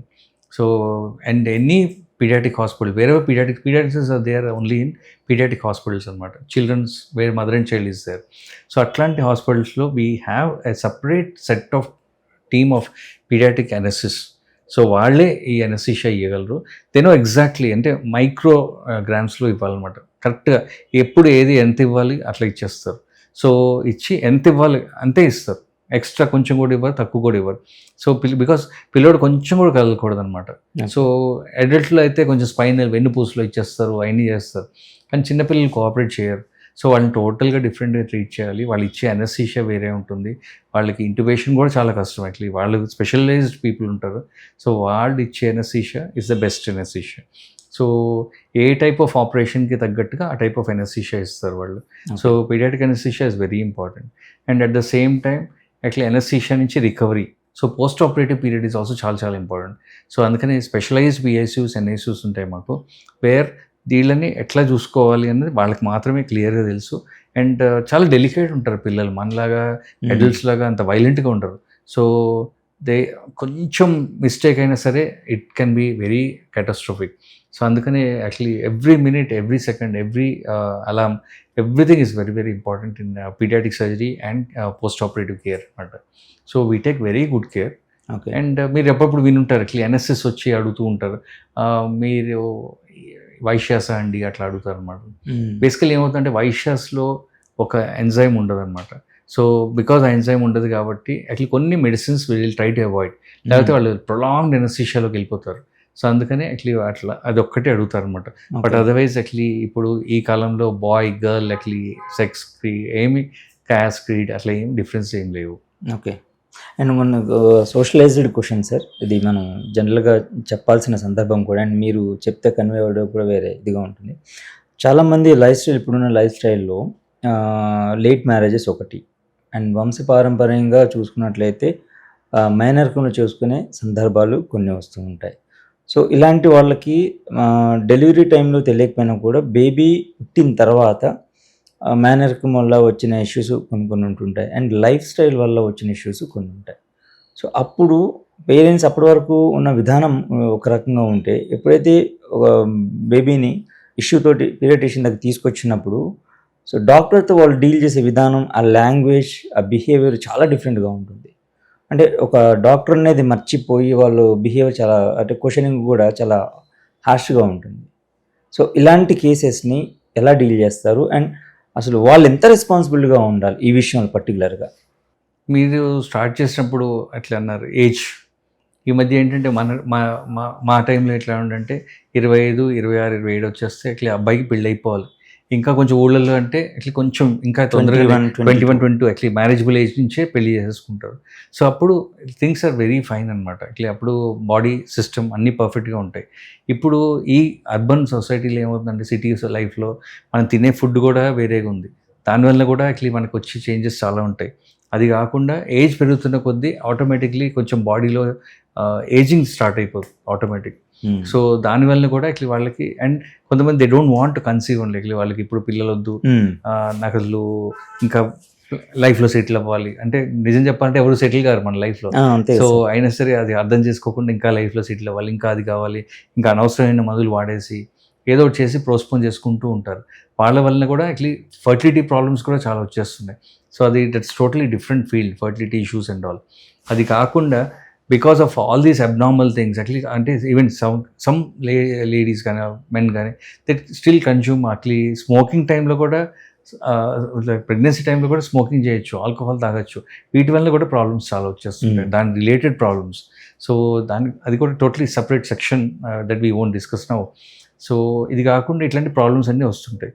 మీరు అన్న పాయింట్ చాలా ఇంపార్టెంట్, కన్సాంగ్వినస్ మ్యారేజ్ అంటాం మనం. అంటే సేమ్ ఫ్యామిలీలో ప్రాబ్లం ఏంటంటే వీడిలో ఒక జీన్ నడుస్తూ ఉంది, వీళ్ళలో ఒక జీన్ నడుస్తూ ఉంది. ఇట్ ఈస్ రిసెసివ్ జీన్ అంటాం. అంటే డామినెంట్ కాదు, కనిపించట్లేదు కానీ రిసెసివ్గా ఉంటుంది. ఈ రెండు రిసెసివ్లు కలిసి అనుకోండి, అది it will become a dominant one అనమాట. సో అట్లా ఏమవుతుందంటే యాక్చువల్లీ అప్పుడు ఎక్స్ప్రెషన్ కనిపిస్తుంది. సో అందుకనే యాక్చువల్లీ ఎన్నో వంశాల నుంచి వస్తున్నాయి. అందుకనే మనకి పెళ్ళిళ్ళు చేసేప్పుడు 7 తరాలు ఇటు 7 తరాలు ఇటు చూడాలి అంటారు. That this is what they are meant to say. So అందుకనే యాక్చువల్లీ చాలామంది ఈ మధ్య కన్సాంగ్వినియస్ మ్యారేజ్ మేనరికల్ చేసుకోవట్లేదు. అండ్ చేసుకునే ముందలు కూడా వాళ్ళు ఏంటంటే డెఫినెట్లీ ఒకవేళ చేసుకోవాలి అనుకుంటే వారు తెలిసినా కూడా వాళ్ళు they should go for what is called yes genetic counselling అని వెళ్తారండి. జెనెటిక్ కౌన్సిలింగ్ వెళ్ళినప్పుడు వాళ్ళు మొత్తం చూస్తారు జీన్స్ అని, పెడిగ్రీ చార్ట్, డిగ్రీ చార్ట్ అని చూస్తారు. సో చూసి అందులో ఏమేమి జీన్స్ ఉన్నాయి, ఏమేమి జీన్స్ లేవు. అందుకని recently we started what is called S A pop the bubble block the cyst అని, అంటే పాలిసిస్టిక్ కిడ్నీ డిసీజ్ అని ఒకటి ఉంటుంది. సో అది జీన్స్ వలన వస్తుంటుంది. సో అందుకని పుట్టిన బేబీలోనే ఫర్టిలిటీ స్పెషలిస్ట్ కొంతమంది ఏం చేస్తారంటే వాళ్ళ ఎంబ్రియోస్లోంచి దే జస్ట్ చెక్ దీంట్లో ఈ ఎంబ్రియోలో ఈ జీన్ ఉందా లేదా, ఈ జీన్ ఉంటే వాళ్ళ జీన్ దే డిస్కార్డ్. సో అందుకనే యాక్చువల్లీ ఎస్పెషలీ ఆ లెవెల్ దాకా వెళ్ళాలి, జెనెటిక్ కౌన్సిలింగ్ అవ్వాలి. ఒకవేళ కావాలంటే వాళ్ళకి బేబీని కూడా డిసైడ్ చేసుకొని ఈ జీన్ ఉందా లేదా అని డిసైడ్ చేసుకొని అప్పుడు they should go for that pregnancy. కానీ as much as possible as good doctors, as good parents, చాలామంది ఈ మధ్య నేను చూసాను అట్లా మేనరికల్ ఎవరు చేసుకోవట్లేదు. And they know this is the problem అని తెలిసి అట్లా చాలామంది they will try to avoid. So ఇది కాకుండా కూడా మనకి ఏంటంటే కొన్నిసార్లు తయారైపోతూ ఉంటారు అబ్నార్మల్ బేబీస్. సో అందుకని వచ్చిన తర్వాత సపోజ్ ఒకవేళ నాకు ఈ జీన్ ప్రాబ్లం ఉంది, ఈ జెనెటిక్ డిసార్డర్ ఉంది అని తెలిసిందనుకోండి, I should tell my next generation kids. So వాళ్ళకి కూడా జీన్ టెస్ట్ చేయించేసుకొని వాళ్ళకి ఆ ప్రాబ్లం ఉందా, కొన్నిసార్లు క్యాన్సర్ వచ్చే జీన్స్ కూడా ఉంటాయి అన్నమాట. సో వాళ్ళ ఫ్యామిలీలో actually many problems, ovaries, uterus, అన్ని క్యాన్సర్స్ కూడా వచ్చే జీన్స్ ఉంటాయి. అట్లాంటి జీన్స్ ఉంటాయి, ఆ జీన్స్ మనం ఆపేయగలిగితే బెటర్ రాదర్ దెన్ కంటిన్యూయింగ్ అట్లా ఇట్స్ ఓకే అని, అంటే కర్మకే వదిలేయడం కరెక్ట్ కాదు. సో అందుకని we have to put a full stop to that gene. So అట్లా మనం కొన్ని స్టాప్ చేయడానికి అవుతుంది. So definitely consanguineous marriages are better, not advise. And ఒకవేళ వాళ్ళు వెళ్ళాలనుకున్నా కూడా they have to go for genetic counselling before planning pregnancy. Okay. And కొంతమంది పిల్లలు వస్తే 6-7 years వచ్చినప్పటికీ టాన్సర్స్ అనేది వస్తూ ఉంటాయి. సో అవి ఎలాంటి కారణాలతో వస్తూ ఉంటాయి, దానికి మనకి పీడియాట్రిషియన్ చేసేటువంటి సర్జరీ ఎలా ఉంటుంది, దాని ఎగ్జామినేషన్ ఎలా ఉంటుంది దానికి సంబంధించి? సో టాన్సిల్స్ చాలా ఇంపార్టెంట్ థింగ్ అండి. యాక్చువల్లీ ఎప్పుడు ఆపరేషన్ చేయించుకోవాలి అన్నది చాలా important. So the moment tonsils పెరిగినాయి అంటే that itself is not indicate tonsils operation చేయించేసుకోవాలి అని కాదు. Tonsils one of the important organs of the body only. అదొక లింఫాయిడ్ టిష్యూస్ అనమాట. యాక్చువల్లీ ఇమ్యూనిటీ ఇచ్చే టిష్యూస్లో ఒక టిష్యూ అది టాన్సిల్స్ అవుతాయి. సో వాడికి ఊరికే రెగ్యులర్గా ఇన్ఫెక్షన్ వస్తుందా, అండ్ రెగ్యులర్గా వాడికి స్నోరింగ్ అని గురక పెడుతున్నాడా, సో అప్పుడు మనం యాక్చువల్లీ ఏంటి డాక్టర్ దగ్గరికి వెళ్తే ఏంటి doctor will do test. Actually we షిల్ tell వాడి ఎయిర్వే ఎంత బ్లాక్ అవుతుంది. సపోజ్ ఎయిర్వే బాగా నేరో అయిపోతుంది అట్లా అనుకుంటే అప్పుడు వాడికి ఆపరేషన్ అవసరం పడుతుందేమో. అలాంగ్ విత్ టాన్సిల్స్ అడినాయిడ్స్ అని కూడా ఉంటాయి, అది కూడా. అండ్ ఊరికే టాన్సిలైటిస్ అనే ఇన్ఫెక్షన్ వస్తుంటుంది. అట్లా ఎక్కువ నెంబర్ ఆఫ్ టైమ్స్ వస్తుంది అనుకుంటే వాడికి ఆబ్వియస్లీ ఎడినాయిడ్స్ టాన్సిల్స్ కలిసే ఉంటాయి పక్కపక్కనే. సో ఒకవేళ అది ఉంటే వాడికి ఎడినాయిడ్ ఫేసెస్ అని కూడా వస్తుంది, అంటే ఫేస్ కూడా మారిపోతూ ఉంటుంది. అంటే అప్పుడప్పుడు మనం చూసి ఫేస్ చూసి చెప్పేయగలం వీడి ఎడినాయిడ్ ఫేసెస్, వీడికి ఎడినాయిడ్స్ ఉన్నాయని చెప్పేయగలం అనమాట మనం. సో అట్లాంటివి ఉన్నప్పుడు డెఫినెట్లీ ఆపరేషన్ చేయించుకోవాల్సి వస్తే ఆపరేషన్ చేయించుకోవడం బెటర్.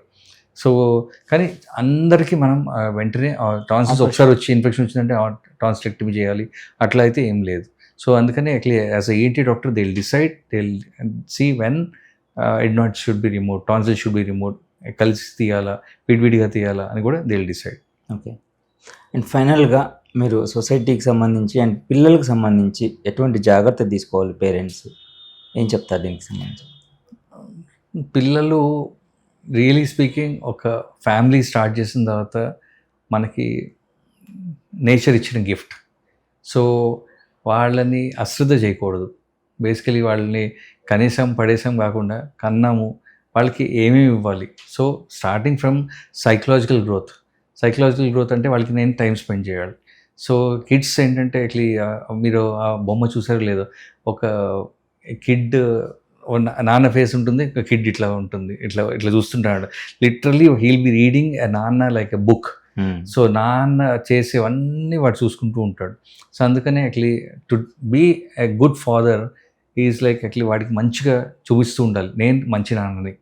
సో నేను ఐ ఆల్వేస్ టెల్ యాక్చువల్లీ ఎప్పుడైనా మీరు మా నాన్న చిరంజీవి అని సినిమా ఒకటి వచ్చింది, సో ఎప్పుడైనా సినిమా చూసావా అంటుంటారు. So kid will think my son is like Chiranjeevi అనుకుంటాడు అనమాట. సో కానీ ఆ కిడ్కి అంటే that is the respect, that is the value, that is the power, that is how we see he sees. అంటే వాడికి దేవుడు ఉన్నాడో లేదో తెలియదు వాడికి. నాన్న కనపడుతున్నాడు, నాన్న సో నాన్నే ఉన్నాడు. హీరో వాడికి. నాన్న హీరో, అమ్మ అసలు దేవత. సో ఇద్దరే ఉన్నారు వాడికి లైఫ్లో. సో వాళ్ళిద్దరూ వాడికి మంచి రోల్ మోడల్స్ లాగా ఉండాలి. So spend maximum time. Actually చాలామంది ఇళ్లలో యాక్చువల్లీ కొన్ని రూల్స్ ఉన్నాయి. యాక్చువల్లీ వాళ్ళ సెల్ ఫోన్ రావంగానే సెల్ ఫోన్ సైలెంట్లో పెట్టాలి. అక్కడ ఒక లిటరలీ ఒక బ్యాగ్ ఉంటుంది, ఆ బ్యాగ్లో పడేయాలి. అంటే లిటరలీ సెల్ ఫోన్ చూసుకోవద్దు. కావాలంటే గంటకు ఒకసారి వెళ్ళి చూసుకోండి. అంటే ఏమైనా కాల్ వచ్చిందా, అట్లాంటి ఐటీ వాళ్ళు ఉంటారు, వాళ్ళు they can see once in a while. So కానీ వాడి పిల్లోడు ముందర మాత్రం ఊరికే సెల్ ఫోన్ తీసుకోవడం, ఊరికే టీవీలు చూసుకోవడం, గ్యాడ్జెట్స్ అవన్నీ మంచివి కావు. So this is one most important thing that actually అందరం ఫాలో అవ్వాలి. అండ్ కమింగ్ టు న్యూక్లియర్ ఫ్యామిలీయా, గుడ్ ఫ్యామిలీయా, that is also equally important. అంటే ఒక పిల్లోడికి తెలియాలి నాన్న వాళ్ళ అమ్మ నాన్న ఎట్లా చూసుకుంటున్నాడు, అది కూడా ఇంపార్టెంట్. సో అందుకని ఆ ఆస్పెక్ట్ కూడా చాలా కేర్ఫుల్గా డెలివర్ చేయాలి. సపోజ్ యాక్చువల్లీ మనం మన పేరెంట్స్ని సరి చూసుకోలేదు అనుకోండి, పిల్లోడు చూసి రేపు మనం కూడా చూసుకోవడం. పిలిచే పిలుపు, మాట్లాడే పదాలు కూడా చాలా ఇంపాక్ట్ చూపిస్తాయి పిల్లల పైన. చాలా అస్సలు వాళ్ళ ముందర యాక్చువల్లీ అసలు అస్సలు బ్యాడ్ వర్డ్స్ వాడద్దు. అండ్ పక్కనోడితో మాట్లాడే పద్ధతి కూడా చాలా చాలా చాలా క్లియర్గా ఉండాలి. అండి అనడము, రెస్పెక్ట్ ఇవ్వడము, అట్లాంటివి కొన్ని నేర్పించగలిగితే he'll easily catch the things. అట్లనే నువ్వు ఒరే ఏం రా నన్ను ఏం బీకగలరా అట్లా చెత్తగా మాట్లాడితే అది కూడా వాడు ఈజీగా క్యాచ్ చేయగలడు. Same thing he'll go and replicate in the school. So these are the kids actually will become spoiled brats in the school అనమాట. సో అందుకని ఇది సైకలాజికల్ ఆస్పెక్ట్. అది కాకుండా ఒక తల్లిదండ్రి ఏంటంటే మనం వీకెండ్ వెళ్ళిపోదాము, బర్గర్ తినేద్దాము, ఇది తిందాము, అది తిందాము, ఆన్లైన్ తెప్పించుకుందాము. సో ఇవన్నీ ఎక్కువ చేస్తున్నాం అనుకోండి, ఆబ్వియస్లీ పిల్లోడికి అది అలవాటు అయిపోతుంది. ఇంకా వీకెండ్ వచ్చేసరికి ఇంకా థింకింగ్ అదే ఉంటుంది వాడికి. నేను మొన్న ఒక పిల్లోడిని చూసాను రోడ్డు మీద, వాడే వచ్చి డెలివరీ బాయ్ దగ్గర నుంచి, స్విగ్గీ వాడి దగ్గర నుంచి వాడు తీసుకుంటున్నాడు, చిన్న పిల్లోడు of this size. So which is very risky in this society. అంటే వాడికి ఆ లెవెల్లోనే వాడికి చేయడం వచ్చేసింది, వాడికి వెళ్ళి తీసుకోవడం వచ్చింది, which is very bad. So నేను మా పిల్లలు కూడా నేను చాలాసార్లు చెప్తుంటానండి, యాక్చువల్లీ మనకి ఓ డెలివరీ వస్తున్నాయి, they are putting hot things in plastic. So ceramic దాంట్లో పెడితే it's a different story. They are putting in hot thing. ఆ హాట్ థింగ్ మనం వెంటనే వచ్చిన తర్వాత మనం ఏమన్నా క్యాసరోల్లో పెట్టుకుంటున్నామంటే అది కూడా లేదు. So what it is slowly observe the plastics. So ఇప్పుడు వచ్చే అన్ని ప్రాబ్లమ్స్కి I personally attribute most of the problems. వచ్చే ప్రాబ్లమ్స్ అంటే మ్యానుఫ్యాక్చరింగ్ డిఫెక్ట్స్ వేరు, కంజెంటల్ మాల్ఫార్మేషన్స్ వేరు. అది కాకుండా వచ్చే ప్రాబ్లమ్స్ అన్నిటికీ ఈ ప్లాస్టిక్స్, ఈ అవుట్ సైడ్ ఫుడ్, ఈ అడిటివ్స్, ఈ colours, these are all dangerous. So మనం అది పిల్లలకి ఇవ్వకుండా ఉండగలిగితే we're doing justice to the kid who is born in our family. వాడిని చాలా జాగ్రత్తగా చూసుకోవాలి. అట్లా మనం అట్లా చేయగలిగితే మనం we're trying to give the best. And ఏ టైంకి ఏం ప్రాబ్లం ఉంది, నేను అప్పుడు చాలామంది చాలా చెప్తుంటాను అనమాట. So mother is the first doctor of the family. Mother చూస్తుంది అనమాట వాడిని ఇట్లా usually top to bottom. And that doesn't mean నాన్నకి రెస్పాన్సిబిలిటీ లేదు, నాన్న కూడా స్నానం చేయించాలి, చేస్తున్నప్పుడు వాడిని చూడాలన్నమాట. చూసిన తర్వాత ఓహో నీకు ఈ ప్రాబ్లం ఉంది, అప్పుడు డాక్టర్ దగ్గరికి వెళ్ళాలి. And teacher also plays a important role. మీ అబ్బాయి సరిగ్గా చూడట్లేదండి, అబ్జర్వ్ చేయట్లేదండి, ఇట్లా చెప్తారు. అప్పుడు మనం ఐ చెకప్కి తీసుకెళ్ళాలి. సో ఈ స్కూల్ హెల్త్ ప్రోగ్రామ్స్లో కూడా ఉంటాయి. బట్ డెంటల్ ప్రాబ్లమ్స్ కానీ ఇవన్నీ కూడా మంచి చూపించుకోగలిగితే, టైంకి చూపించుకోగలిగితే, టైంకి ఆపరేషన్ చేయించేసుకోగలిగితే, అవసరం పడితే టైంకి ఆ ట్రీట్మెంట్ ఇవ్వగలిగితే, that child is going to have a real good normal life. So ఇది మనం ఇవ్వాల్సిన రెస్పాన్సిబిలిటీ ఒక పేరెంట్స్గా మనకు ఉంది, మనం చెయ్యాలి. That we should do it.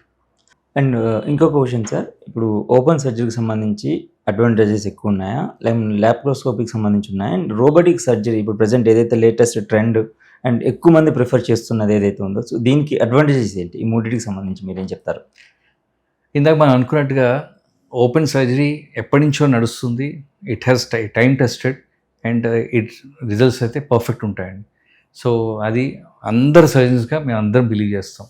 Laparoscopy is a new technology. ఆ ల్యాప్రోస్కోపీ టెక్నాలజీలో కూడా చాలా అడ్వాన్స్డ్ టెక్నాలజీ అది. And we're have become experts and we're doing it. And robotic surgery is the real latest thing. ఏ టెక్నాలజీతో వచ్చిన బ్యూటిఫుల్ ఆర్మెంటోరియం. సో దీనికి మెయిన్ డిఫరెన్స్ ఏంటంటే ఇట్లా cost wise, because equipment is very costly, obviously కొంచెం cost కూడా difference ఉంటుంది. At the same time కాస్ట్తో పాటు మనకి ప్రెసిషన్ ఆటోమేటిక్గా యాడ్ ఆన్ అవుతుంది. So we're trying to give the best possible result. So open operations దేనికి ప్రిఫర్ చేయాలి, లాప్రోస్కోపీ దేనికి ప్రిఫర్ చేయాలి, రోబోటిక్ దేనికి ప్రిఫర్ చేయాలి అన్నది is purely a paediatric surgeons decision. So robotic ఏంటంటే mainly it is used for advanced technology అనమాట. దీంట్లో best technology very difficult areas, suppose choledochal system ఉంటుంది, లివర్ కింద లోపల ఎక్కడో ఉంటుంది అనమాట, ప్యాంక్రియాస్ ఉంటుంది లోపల ఎక్కడో ఉంటుంది, అండ్ బ్లాడర్ లోపలికి వెళ్ళి మనం ఆపరేషన్ చేస్తాం, వెజకోస్కోపిక్ రీఇంప్లాంట్ అంటాం అనమాట. యూరినరీ బ్లాడర్ లోపల 3 కన్నాలు పెట్టి ఆ రంధ్రాల నుంచి వెళ్తాం. దాంట్లో అట్లాంటి వాటిలో ఏంటంటే రోబోటిక్కి ఎడ్జ్ ఉంటుంది. సో దాంట్లో మనం ఎన్యూరబిలిటీ తిరగడం కానీ అన్నీ చాలా ఈజీగా ఉంటాయి కాబట్టి that is the best. So suppose laparoscopy అనుకోండి, ఇంత అడ్వాన్స్డ్ అక్కర్లేదు, చిన్న ఆపరేషన్స్ ఉన్నాయి, హెర్నియా ఆపరేషన్ ఒక సైడ్ ఉందా 2 సైడ్లు ఉందా, లేకపోతే చిన్న అన్డిసెంట్ టెస్టిస్ కిందకి రాలేదు, పొట్ట లోపల ఉంది, పొట్ట లోపలే ఉంది, దానికి ఏం చేయాలి, అట్లా మనం డిసైడ్ చేసుకొని మనం దాన్ని బట్టి చూసుకుంటాం అనమాట. సో అందుకని లాప్రోస్కోపీ అడ్వాంటేజ్ దానికి ఉంది, రోబోటిక్ అడ్వాంటేజ్ దానికి ఉంది, ఓపెన్ ఆపరేషన్స్కి still they have their own value. So it's purely a pediatric surgeon decision where to use what. So we will decide and we'll give the best to the family. ఇది మేము main వాడుకుంటున్న technology అనమాట. Thank you sir, thank you so much. And నేను అడిగిన almost టాపిక్స్లో మీరు extraordinary explanation and వ్యూవర్స్కి perfect solution కూడా ఇచ్చారు. అండ్ మరికొన్ని ఇంట్రెస్టింగ్ టాపిక్తో యాజ్ సూన్ యాజ్ పాసిబుల్ మళ్ళీ కలుద్దాం.